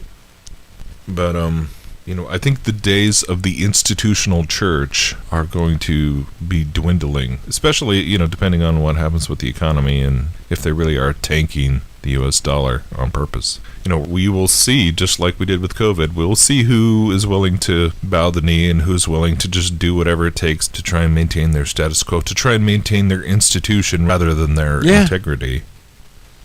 You'll see some very disappointing things from public figures. But you'll also see people rise to the occasion and stand up in faith and in boldness and be willing to lose everything for the sake of being obedient to God. Yeah, COVID was just a preview. COVID was just a taste. It was an act of grace, I think, to help us really prepare our hearts to just be willing to lose everything if necessary. But not for nothing. It's not to save the West. It's not to save America. It's not to regain the Holy Land for the Judaizers. What good is the land going to do you if you don't have eternal life? What's the point of having your own little kingdom on a rock floating in a void if they're, and acting like it's the most important thing in the universe? And it's crazy now looking back on either that's the most killer drone. But yeah, that's kind of how I remember first seeing New York City. I was like, what? I wasn't this high up. Obviously, I was just seeing it from the road. I was driving. And I saw it, and I'm like, holy shit, Mongo. All these buildings everywhere, man. So, yeah, man. That's how I remember it. It's been a few years, but, yeah. I didn't spend more than one day in New York, but once I saw it, I was like, holy shit, man. This place is way bigger than Los Angeles. Yeah. What do they got, like 30, 40 million people there? I don't know. It's a lot of people. It's a bit intimidating, man. I'll give you that, man. It's a bit intimidating, Brad. Important thing in the universe, and it's crazy now looking back on dispensationalist doctrine. The craziest part of dispensationalism to me now is not the pre-trib rapture teachings or even the Zionist part, it's the third temple.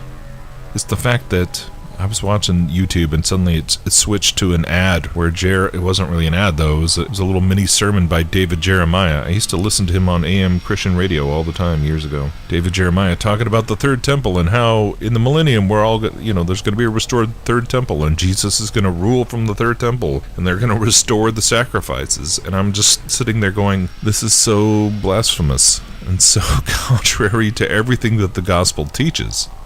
The idea, and this is why I think the Satan's Little Season, you basically just invented your own version of the same heresy.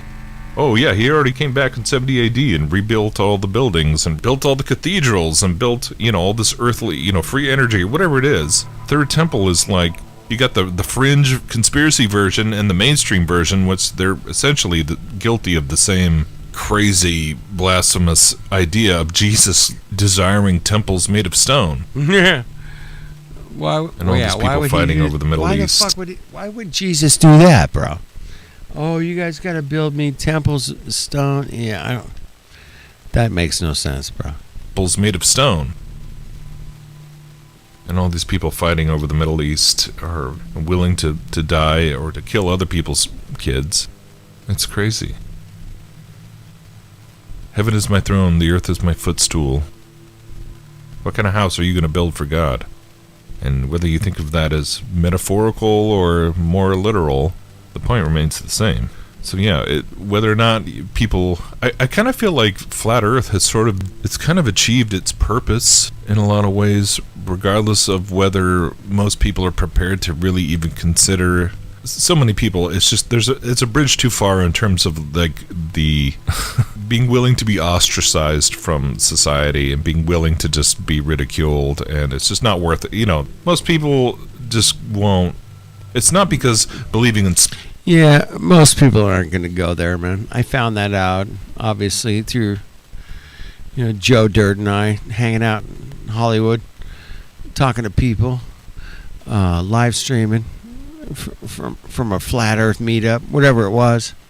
But yeah, most people aren't going to fucking go for it, bro, because it's just not gonna work for them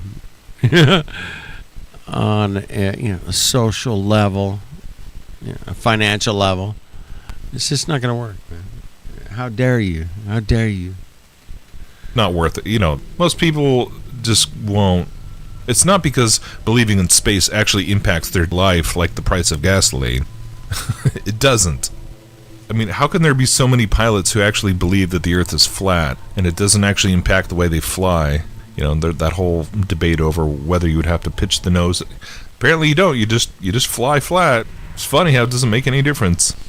And then you have all the questionable flight routes and why they do emergency landings in Alaska when they should be doing them in Hawaii and all that stuff. But like at the end of the day, really, fuck! Don't get me started on tangential gradients, man. Don't even. Why do pilots treat the Earth as flat? Because it's flat.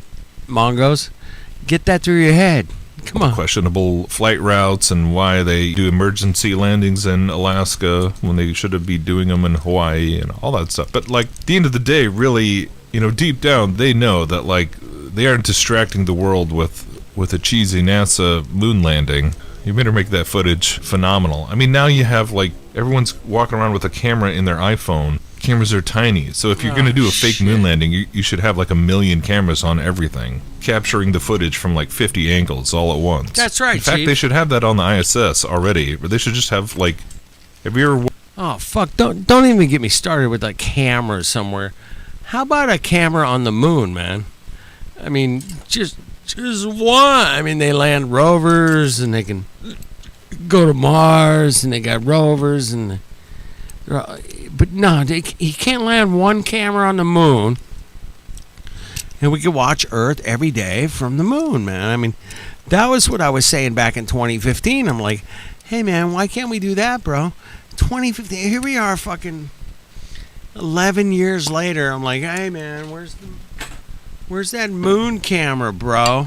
You got a little tripod, a little little robot tripod, something on the moon? No, you got fuck all, man. You got nothing. Yeah. Oh, thank you guys for hanging out, man. Appreciate it, man. You talk about airline flights, man. Don't even get me started, man. I can't even. I'll take anybody on about airline flights. Let's go. What do you got?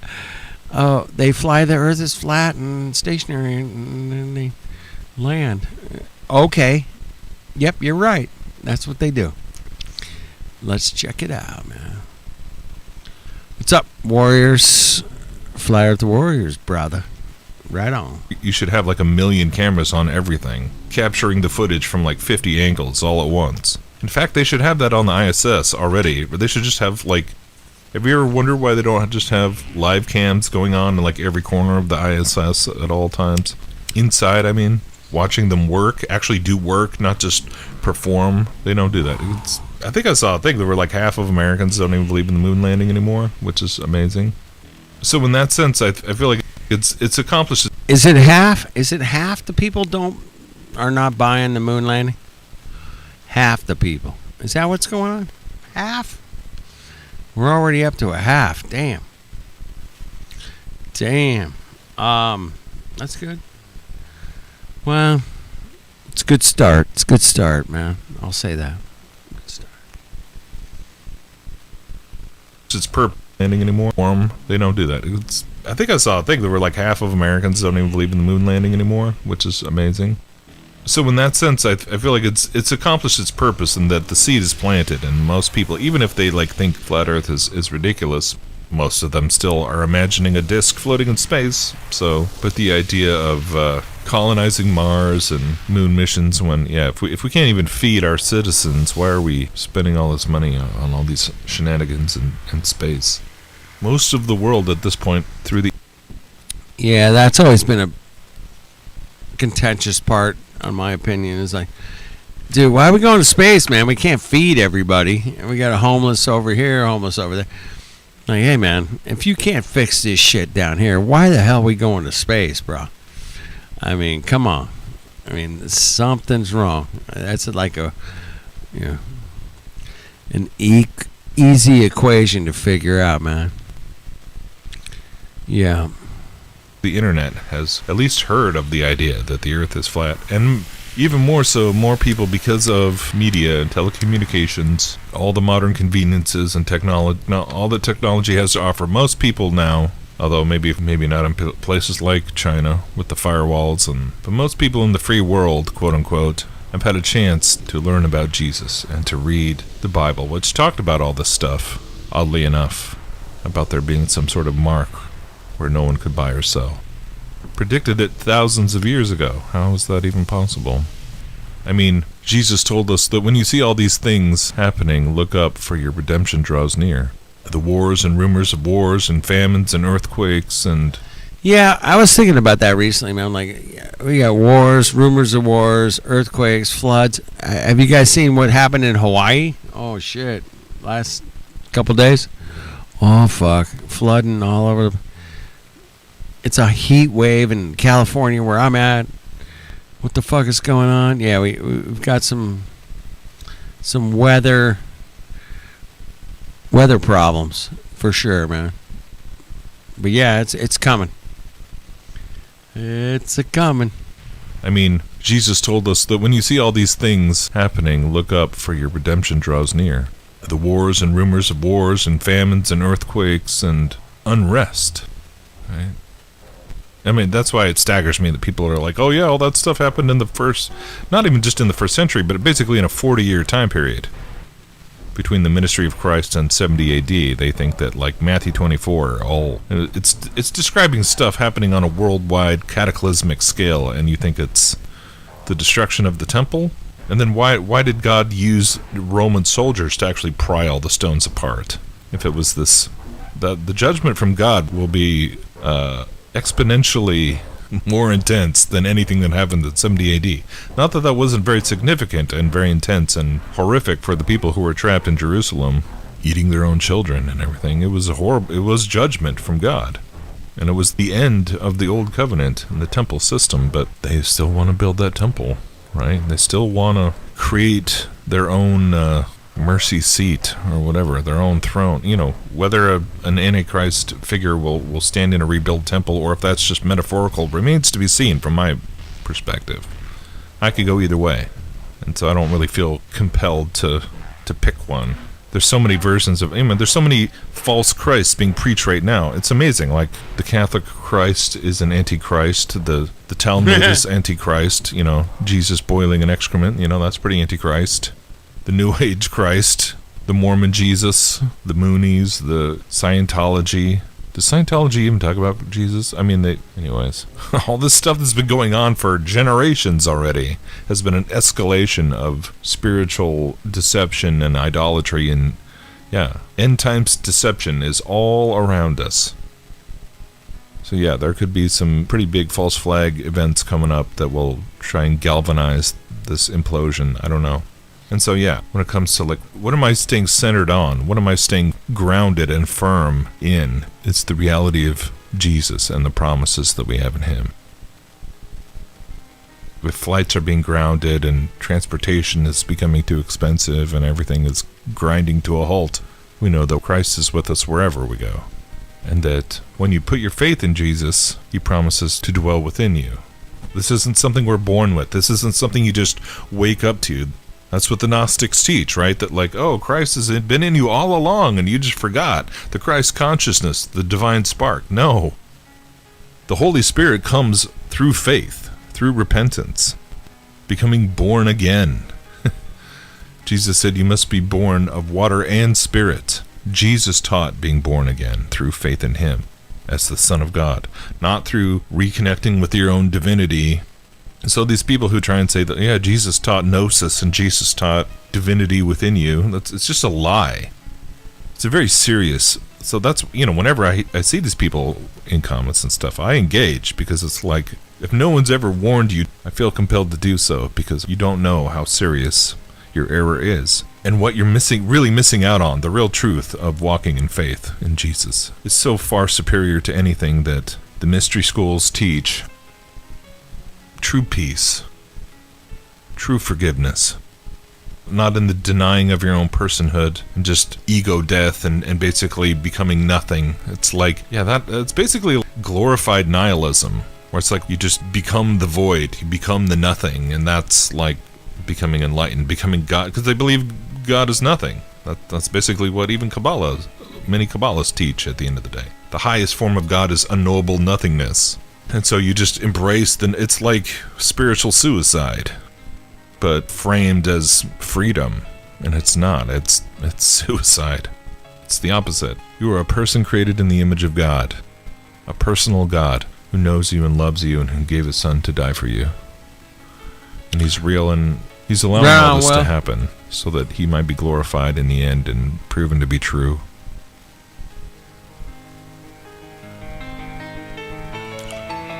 We will find out, man. Thank you, Will. I always like this perspective on things, man.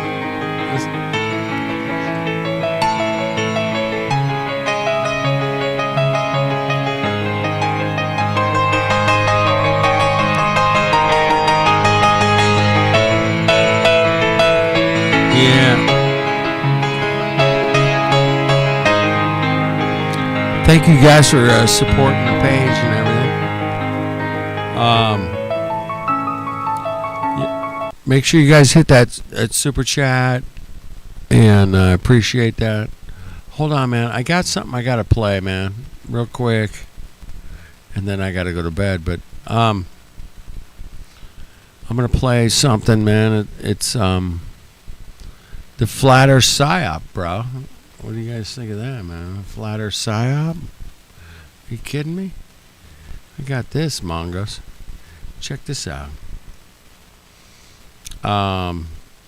With the shape of the world, especially. Right, but remember, like, saying that flat Earth's a psyop. So that's admitting that the government is willing and capable of lying about the shape of the Earth. So, you know, why not it be flat then? Why didn't they do the lie years ago? you know, it kind of makes more sense because like all the evidence of them faking it is all the evidence that we've got of a globe, and so you know it doesn't exist.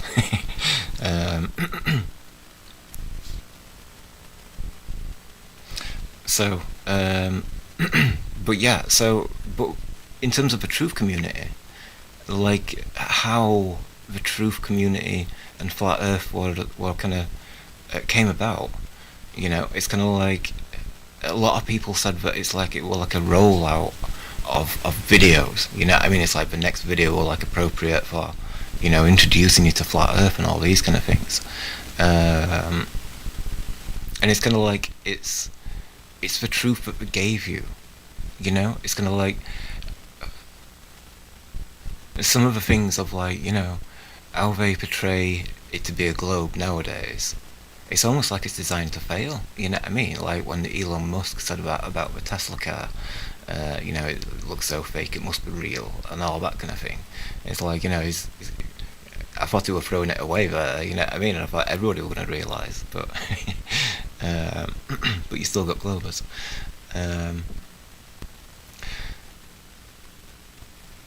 Amongst, you know, so many things, like so many NASA videos which show like the fakery, and then, you know, it's like, seriously, for wouldn't have cleaned this up, for wouldn't have made sure that these mistakes didn't happen and such. I mean, there's live, but there's other stuff which aren't live, you know what I mean? So it's like, you know, we could have done a lot better of a job in a way. It's almost like they're telling us, you know what I mean, like they're shoving it in his face in a way. It's, you know, like the information age, all that kind of thing. It's kind of like, you know, the expectation for them to know that this stuff's going to come out, you know, all the symbology and all the music videos and all these kind of things.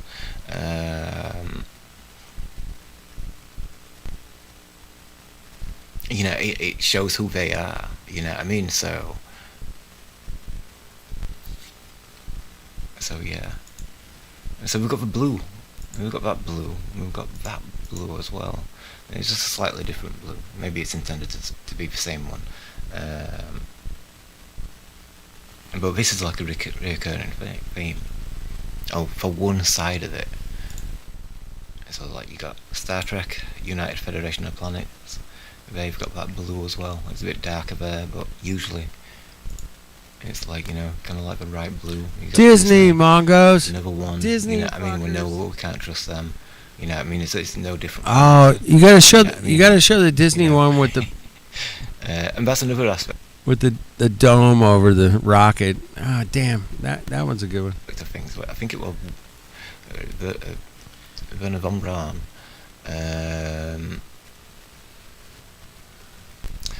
Says that we'll have won when all the American public believe that everything is fake. No, it wasn't Werner von Braun. It was I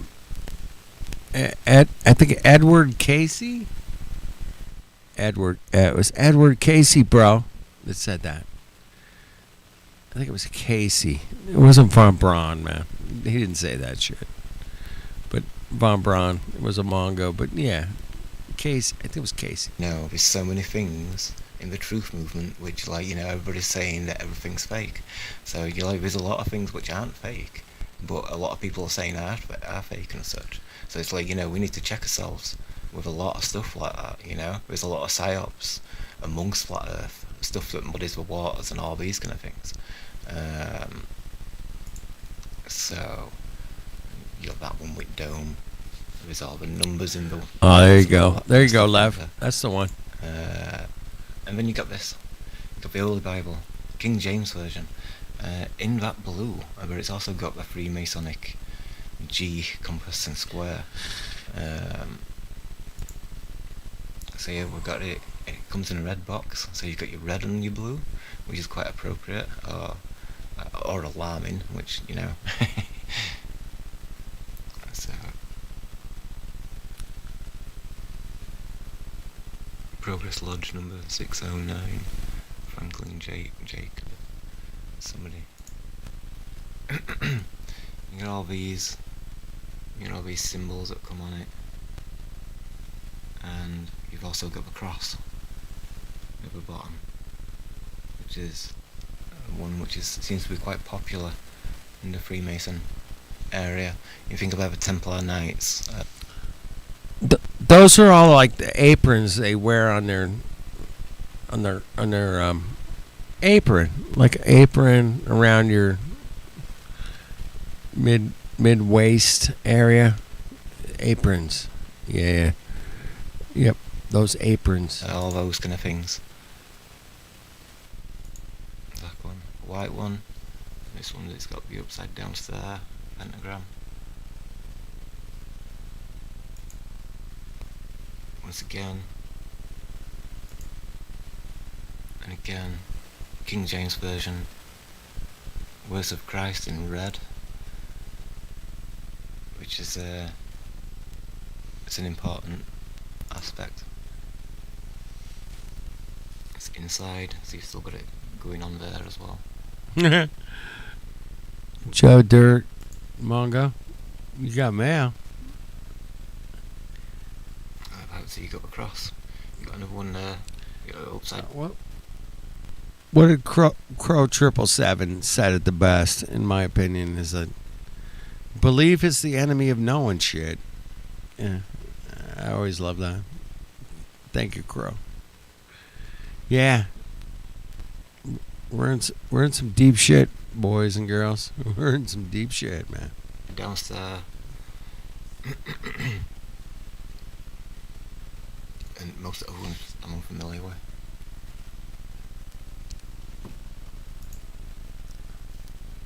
So once again, secret Freemasonry. It doesn't say Bible, does it? I'm not sure which book it is, but it's one of theirs anyway. Well, you got plenty of crosses, you know, like scattered throughout there and such. Like, okay, we're attached to like the ball or whatever and stuff, but it's there, isn't it? You know, and they use that, what do we call it, that ball with a cross coming out of the top of it. You know, that golden one that they carry around. Excuse me. That's right, CB8, Bible. Yep. I mean, you got Interesting. Crowley. Now, is there like connection to Flat Oh, Crowley, the Mongo, fucking Crowley. Fuck. Wasn't Crowley involved with like L. Ron Hubbard and JPL? JPL, man. Yeah, he was out there with those fucks, man. Ah, what a shit show, those cocks. Fuck. Damn it. Connection to Flat Earth. They had the what's it called? Event where they gather together and stuff. They had one at Leamington Spa. And that's the birthplace of Aleister Crowley. Right. So I don't think that were an act. Hold on, man. I gotta play some like spooky music or something in the background. Hold on, man. I call it background music.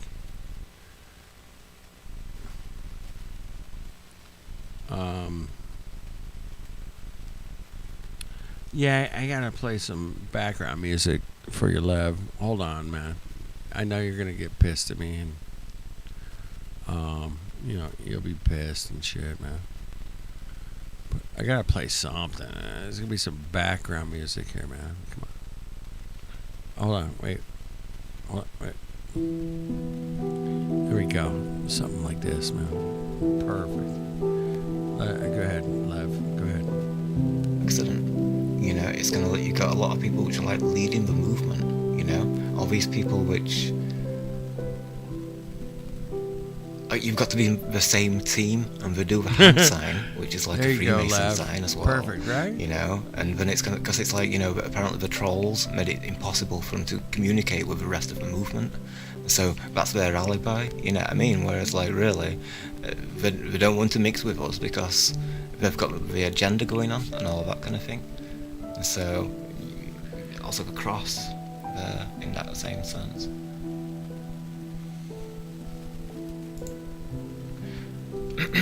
So this is a thing, like in the past. There you go, Lev. You had all the witch trials. Oh, fucking witches. Those like over bitches, 100,000 witches. people which were murdered over those centuries and such. Which maybe even more because, you know, there could have been a lot more Not that scary we don't enough. know about. I can go scary. It's quite horrific, you know what I mean? It's gonna like I call these it people creepy. were killed in Creepy. Jesus' name. It's not, You know what I mean? It's gonna like they were tortured. yeah, you're right. The music's not creepy enough. It's got to be more creepy, man. You're right. But I do like it. It's kind of like it's working with Lev's voice. It's working perfect, man. I think, man. Let's check it out, man. Hold on. It's quite horrific, you know what I mean? It's gonna like these people were killed in Jesus' name. You know what I mean? It's gonna like they were tortured, mentally tortured. You know what I mean? In terms of the trial and such, because some of them were strung up, and that's where the trial began and ended. You know what I mean and stuff. And it's like, you know, if you don't admit that you're a witch or devil worshipper or, you know, all these kind of things, then they'd murder you.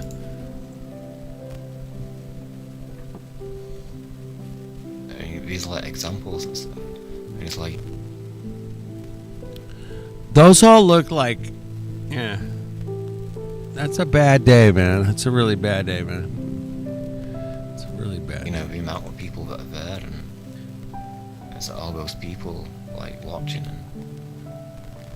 and afraid to do anything but like join in. You know what I mean? Because if they tried to stop it, if they had any empathy for those people, some of those people could have been good. Yeah, I mean, if you try to stop it, man, you're going to end up there too, bro. I think that's what you're saying, right, Live? You're going to end up there too, bro. If they had any empathy for those people, some of those people could have been good people. You know what I mean? It's just that they had like a stance against Christianity, maybe. You know what I mean? There could have been various reasons. They were spiritual. They didn't have a stance against Christianity, you know what I mean? But they aligned with spirituality rather than, you know? So there's a lot of reasons and such. But like I've been reading about it and all that kind of thing. There weren't one piece of evidence for like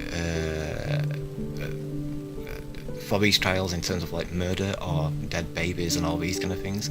Nothing like that were ever found. So it were all basically a mental torture thing to go through all this, which, you know, it is quite horrific. Imagine the sounds of the children there as well, you know? I mean, in audience, but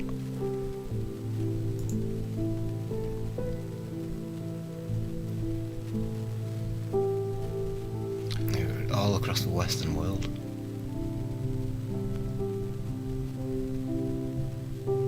I've not heard about like the Eastern world, like, you know, if there are any witch trials across there or that kind of thing. But definitely in Western world.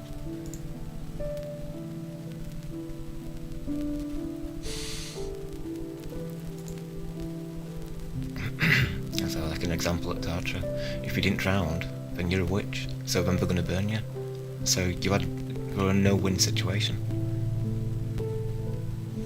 It's a no-win situation. No shit, Sherlock. I love you, bro. I love you, man. Yeah. I mean, all right. All right. Plenty of examples. Wait, I gotta pause. Fuck. Hold on. Fuck. All right. Fuck. I'm fucking this up, man. All right. Right there, man. That's a no-win situation, bro.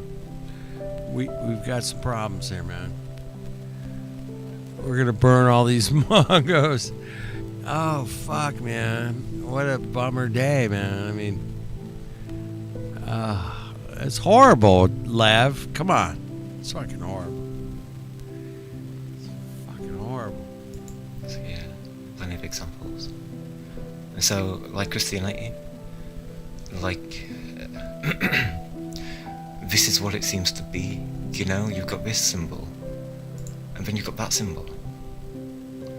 You see how, like, you know, you just cut part of it off, and then you're on that. And it's like, it's trapped in this cycle, you don't go into this part. That was spirit. You cut yourself off, and you can stay in the world of the living.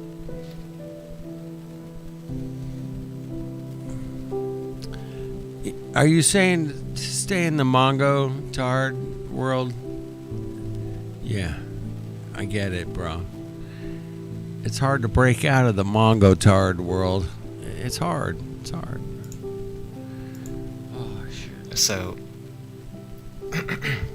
Born in Blood, Lost Secrets of Freemasonry. I think it's a book. I imagine it's probably got quite a lot of good information in terms of like exposing this side of it. You know, I mean, what does Born in Blood mean? I mean, there's a lot that it suggests. Especially when we're talking about vampires and the undead and all these kind of things. Oh, he's also got the red eye there as well. Oh shit. Oh shit. So, this is another thing. I saw this in a documentary 8 years ago or so. We were in my brother's house. So like, you know, sat down for 2 minutes and it were on telly and he were busy, and then next thing, you know, went off to, I don't know, chop wood or whatever. And it were on telly, like, these vials of blood. The one that I saw, it was full, like, you know, full to the brim, and so it just looked black, you know what I mean? It was quite about as big as, you know, to holes like that kind of thing, you know, so... it was gold rimmed at top and bottom and all that kind of stuff. Like, I don't think quite as fancy, but this is like the actual blood of Christ in this one. Whereas other one, it were a saint. I can't remember which saint, and I've had a look for it, like, as I'm going through all these pictures and stuff, but I couldn't find that particular one. But there are other ones, you know, which got amongst this and stuff. But this is one of the things. Like, they look to see whether the blood's dried or liquefied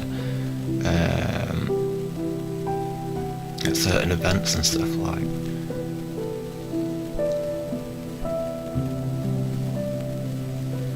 Which is kind of spooky, you know what I mean, for it to change.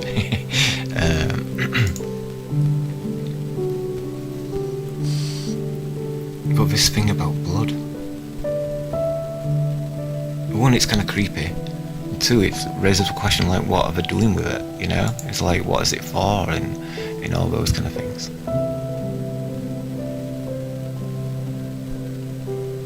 What the fuck are they doing with it, bro? What the fuck?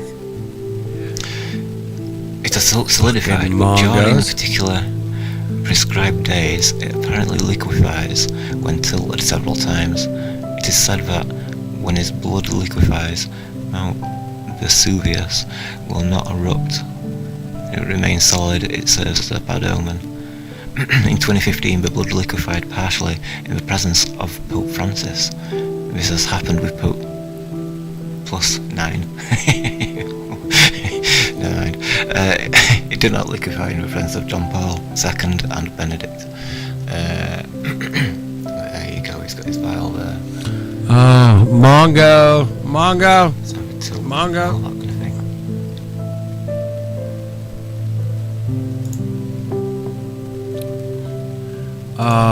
Blood sacrifice, Mongo. Oh, he's got the mask on and he's doing it. You cock. You fucking cock, man. Really? You go with that? So there's the heart with the dude. We see. What the fuck? It's got that around it. The thorns? Really? You know what I mean? Where it's like a prison, you know what I mean? It's around the heart in that way. I mean, it was supposed to wear it with a crown of thorns, that's it, yeah, it's supposed to wear it on his head, but, you know, so it's gonna like, also with all the blood dripping into the cup, so now, you know, if we relate it to a vampire religion, I realise that it is the vampire religion. Right. Then there's a lot of things that you kind of notice about it and such. The vampire religion, Mongos. That's so... Yeah, The flames are kind of important as well in a way. Most You know what I people mean? It's like cannot dig the that. wound, Not even you know, that being like a consider it. sword, all that kind of stuff. But at the same time, man, you know, most people are like, "Hey, man, Jesus died on the cross and he bled for you." There's a lot of blood, man. A lot of blood, bro. A lot of blood, So, bro. I mean, we've got the cup overflowing with blood with all these streaks and all these kind of things and stuff. You've got his heart, which is bleeding, and then precious blood, ocean of divine mercy, flow upon us, precious blood, most pure offering, procure us every gracial. It's a bit blurry. Precious blood, hope and refuge of sinners.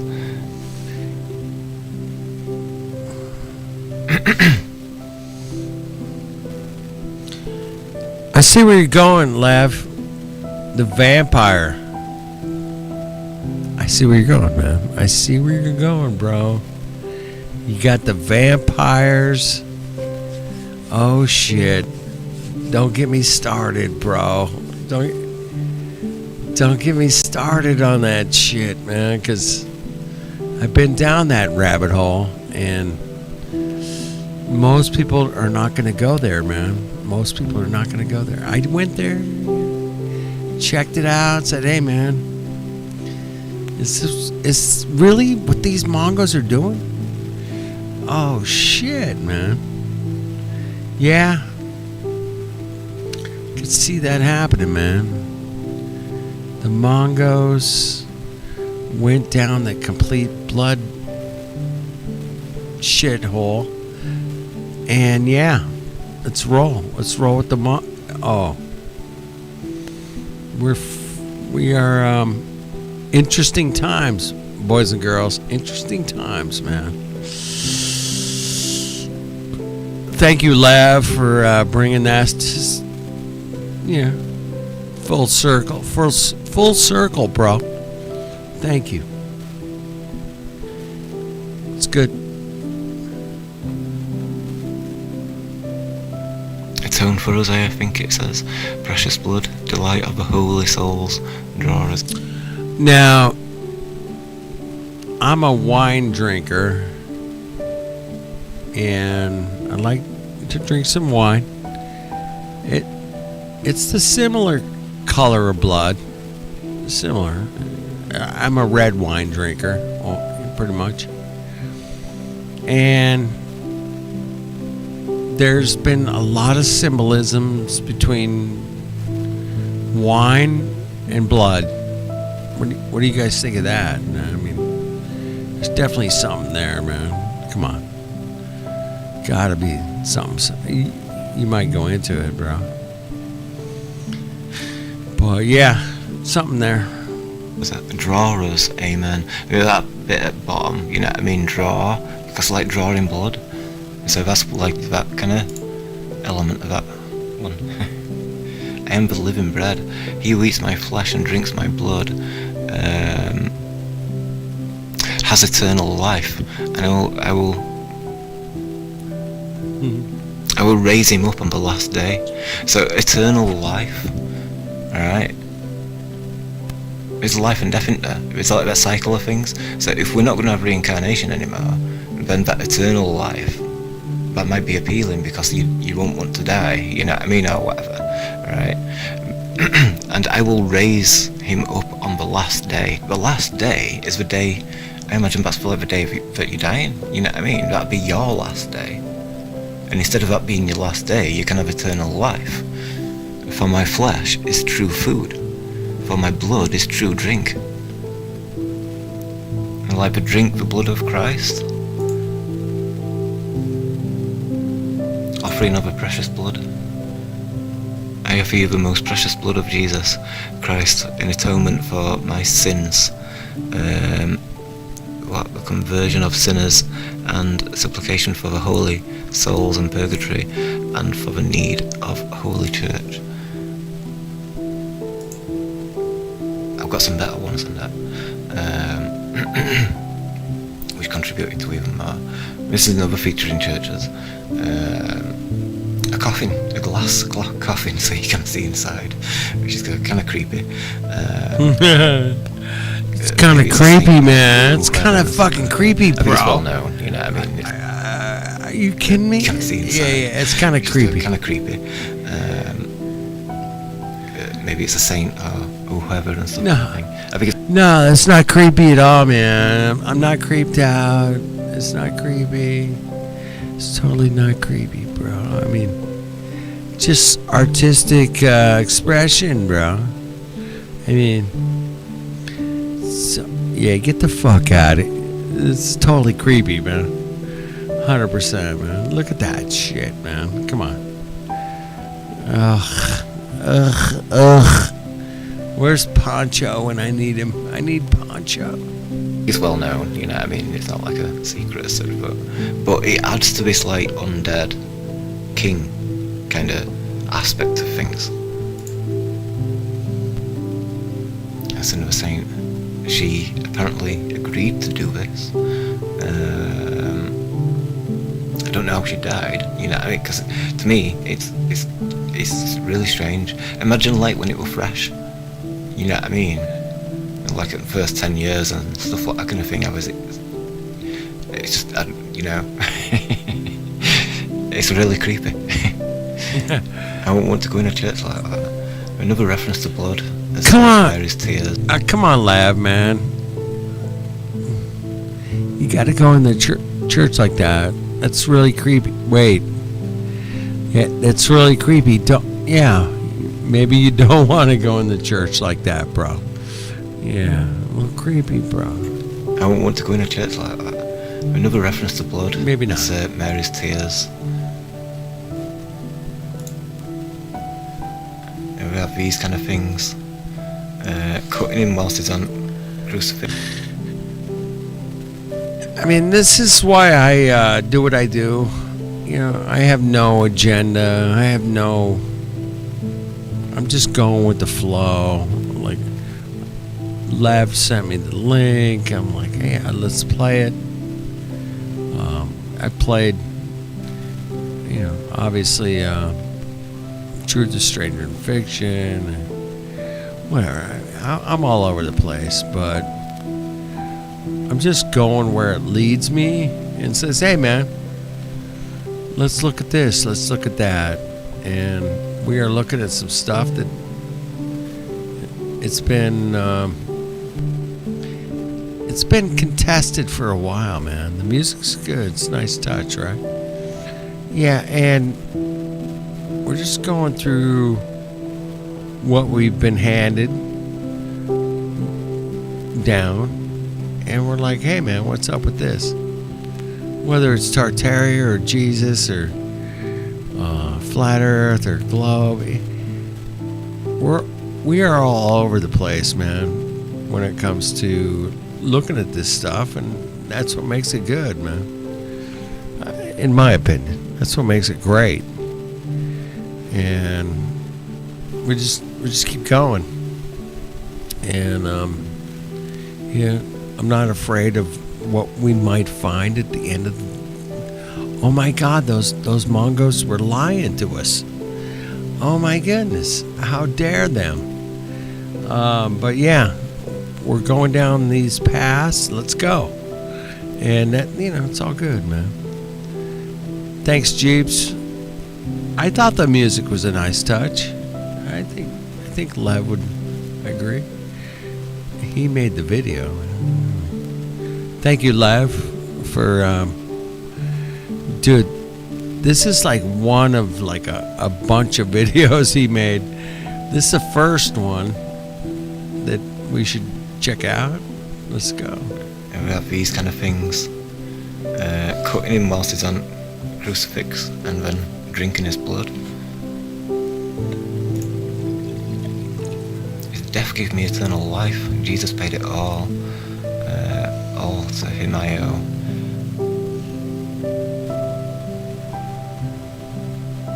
I heard that Jesus turned water into wine, bro. I mean, he was at a wedding. There's a lot of shit going on, bro. And his mom said, "Hey, man, fix this shit, bro." And yeah, he turned water into wine. Damn, that would be cool. That'd be cool. Sin had left a crimson stain. You washed me white as snow. It's like the removal of sins and such.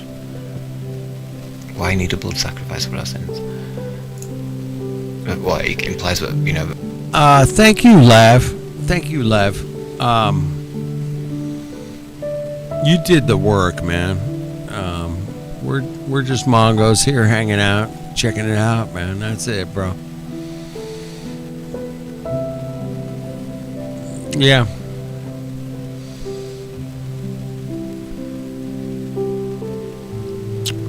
Why we need a blood sacrifice?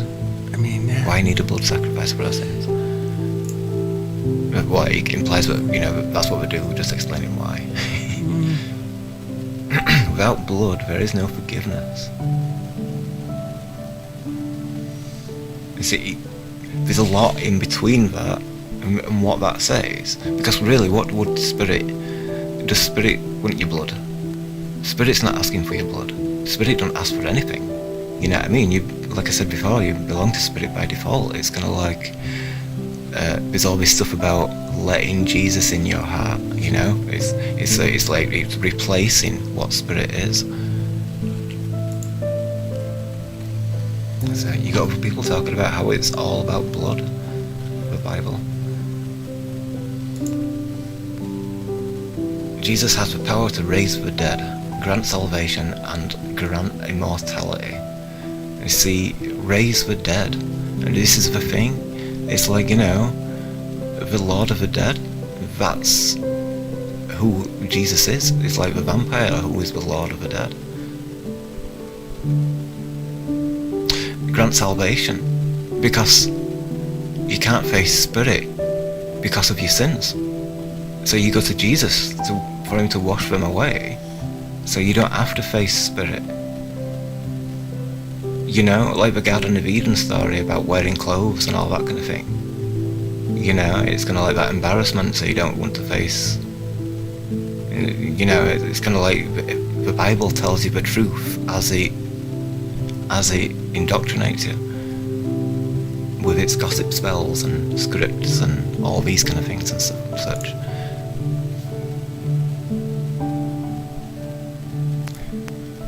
Jesus said, "Deny yourself. Take your cross daily and follow me." And so read your Bible daily and follow the gossip spells and all these kind of things. Deny yourself. You think about what that means. It's so disempowering. You know, it's gonna like just become another number of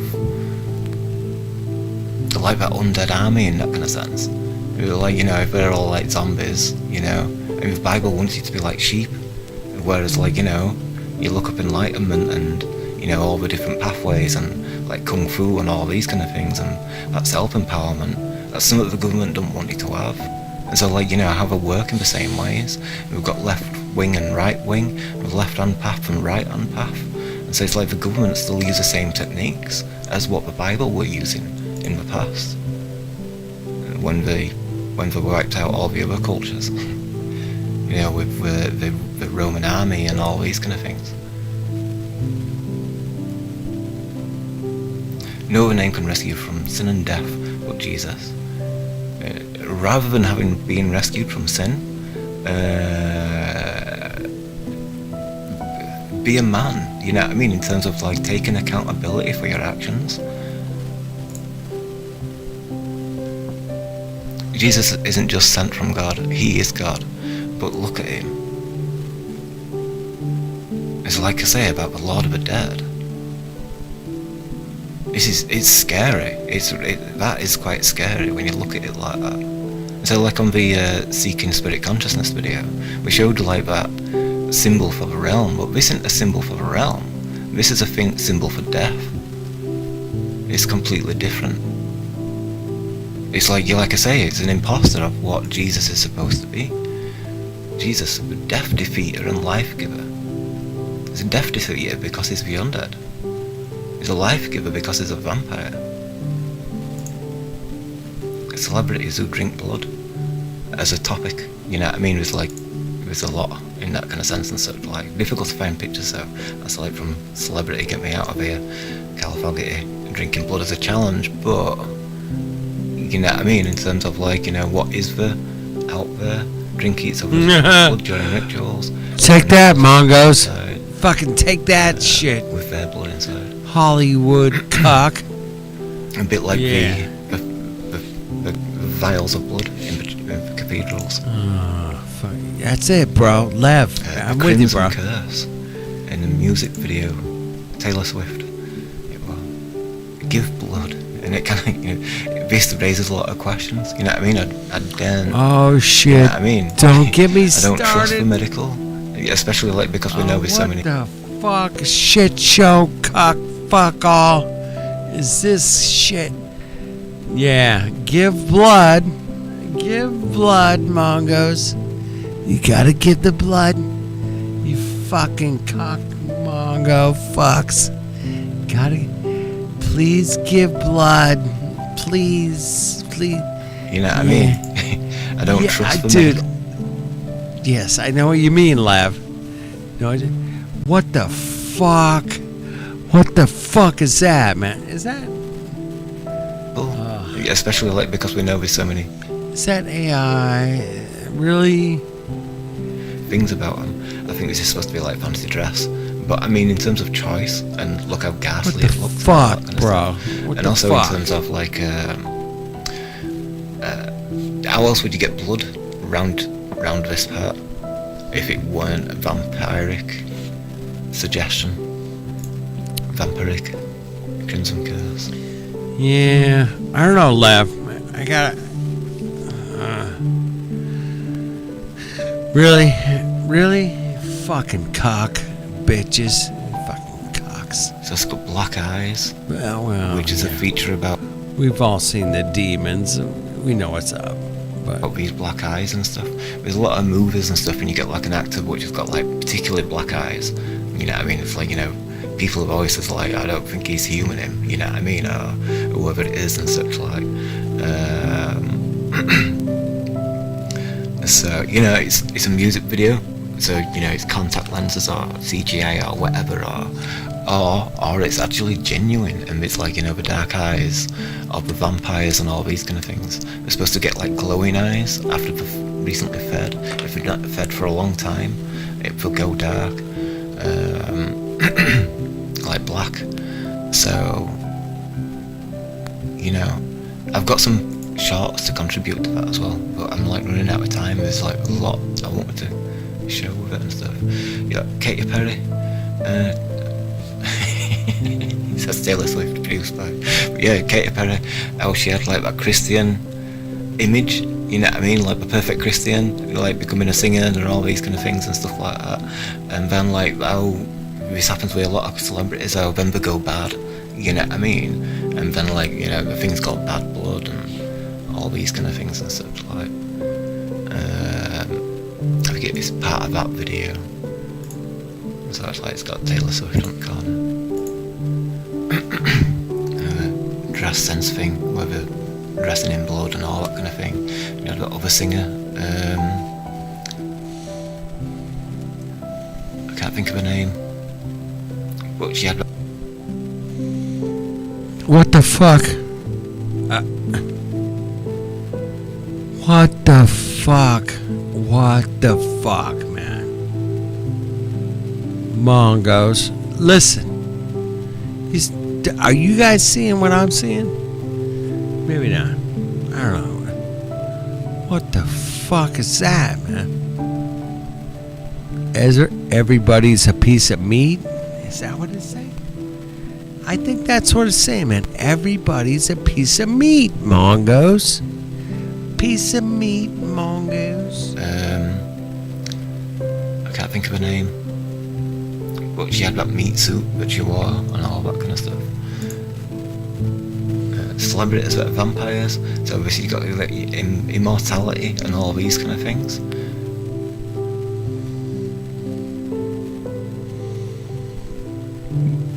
Yep. That's a deep state shit, Lev. I mean, that's deep. That's deep shit, bro. So, the potential for those things and such. I mean, we know that she's a real actress, don't we? And she's like a modern person. And so there's those kind of things and stuff like. I did want to consider that, this Photoshop and this, all that kind of stuff. You can get an app to make it look like, an old-fashioned photo or whatever and such like that kind of thing. But it's more of a suggestion. And like I said, that actress, we know that she's an actress. And so, there's always to question. I mean, they are in the spotlight, aren't they? So there's things like that to question and such. It's Anne Rice's Interview with a Vampire series. One of the books, The Vampire Armand, it shows you him here. He's got one eye here, and other eye is like tilted downwards.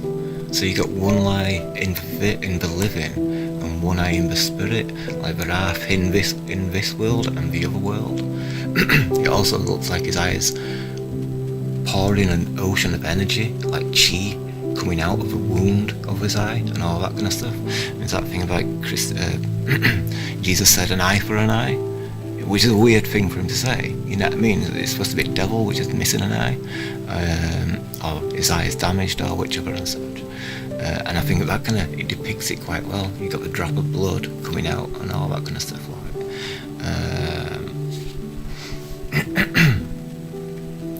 So, it kind of contributes towards it. You can see it's a hummingbird. So that's like what you can see. I see what you're saying there, Lev. It's more clear, Yeah. From the previous picture, you can't see it as well. It's funny. It does look like it's funny, bro. How it just flows out in that kind of sense. Yeah. But I'm running out of time. The reason it's so funny is because it's so obvious. It's like, oh my god, it's so obvious, Mongos. Even my wife, she'll be like, oh my god, there's a one eye here and a one eye there. She can notice that shit. She knows. Thank God she knows. Hey, blood and wine are the same color there, Lev. Just saying, man. Just saying, man. Blood and wine are... Well, they're very similar colors. That's all I'm saying, man. Not being a dick. Not being a dick, man. Hey, Lev, thank you for sharing such insight to what's going on, man. What's really going on. And this was episode 1, bro. Imagine what we'll uncover down the road, bro. Imagine. Oh, she's got another book in that series, Menoch the Devil. So, like, the devil is a vampire, which I kind of think, we're linking that to the Freemason books at the beginning, the King James version. Then there's a lot of dots which connect. I'm going to have to end this episode here. I've got a lot more to contribute, but I've got more episodes to do, so it depends what it's going to... I'm going to get on with the next one and then contribute to all this later. This is like an introductory episode. So thank you for watching, and I'll catch you all later. Thank you. Yeah, man. Thank you, Mongos, for watching. Good stuff, Lev. Yeah, I think you're on the path. For sure, 100%. No doubt, man. Hey, guess what? Airline pilots treat the Earth as flat, man. I met a bunch of airline pilots, and they all treat the Earth as flat, man. That's weird, huh? That's kind of weird. But, what am I? Am I a conspiracy mongo? No, I'm just a regular dude, man. Talk to airline pilots, and they all treat the Earth as flat and stationary. And it's weird, man. It's kind of crazy, bro. I mean, think about it. I mean, airline pilots treat the Earth as flat. Damn, that's crazy, bro. I mean, oh shoot, it's not crazy? Okay. You're right, it's not crazy. Thank you, Lav, for your video.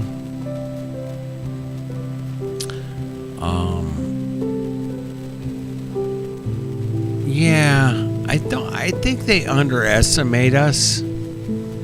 I know they underestimate us. They can do all their cucky shit, man, but at the end of the day, man, we're so much better than them, man. We're so much better. We're spiritually better. We're like, we're more grounded. We're just better than them, and that's all we got to keep doing, man. Is doing what we do, and I think we'll be all right, man. I think we'll be all right, man. But yeah, it's been. Thank you, Lev, for putting out that video. Joe Dirt, thank you, brother, man. I'll never forget that day you saved our ass on a live stream. I'll never forget that, bro. Thank you. But yeah, we'll get out there. We'll keep it going. And I don't think they have a chance at the end of the day, but I could be wrong. I could be wrong. Yeah, these cocks they're slightly unpredictable, but I think we've been doing a good job. Yeah. Hey, Lev, I'm gonna play more of your videos, bro. What do you think of the background music? I thought it was pretty cool. I mean,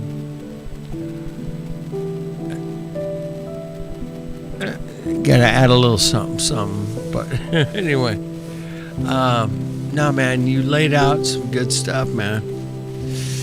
The blood, bro, the blood. It's all about the blood, bro. It's all about the blood.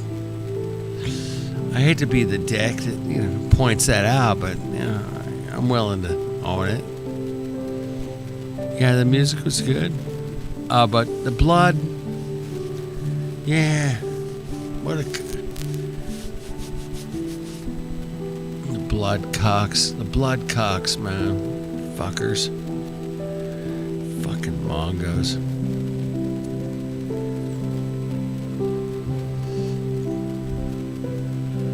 All right, part 2, tomorrow. I'll just do it tomorrow, man. Alright, I love you guys. Keep it real. The Vampire Wine, bro. I love it. Does anybody have that name of a wine, Joe? The Vampire Wine? Could be interesting.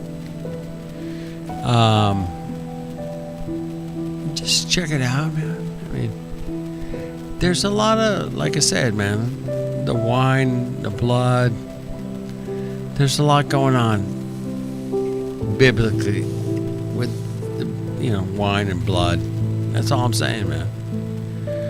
Not trying to be a dick or I'm just saying there's a lot to it. All right, thank you, Jeeps. Thank you, Lev, Mongoose, Joe Dirt. Thank you, brother. Keep it real, man. Love you guys. All right, let's do it again.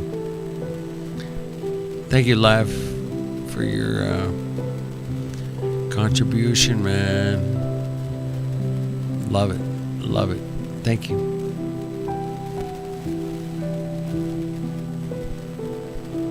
Cheers.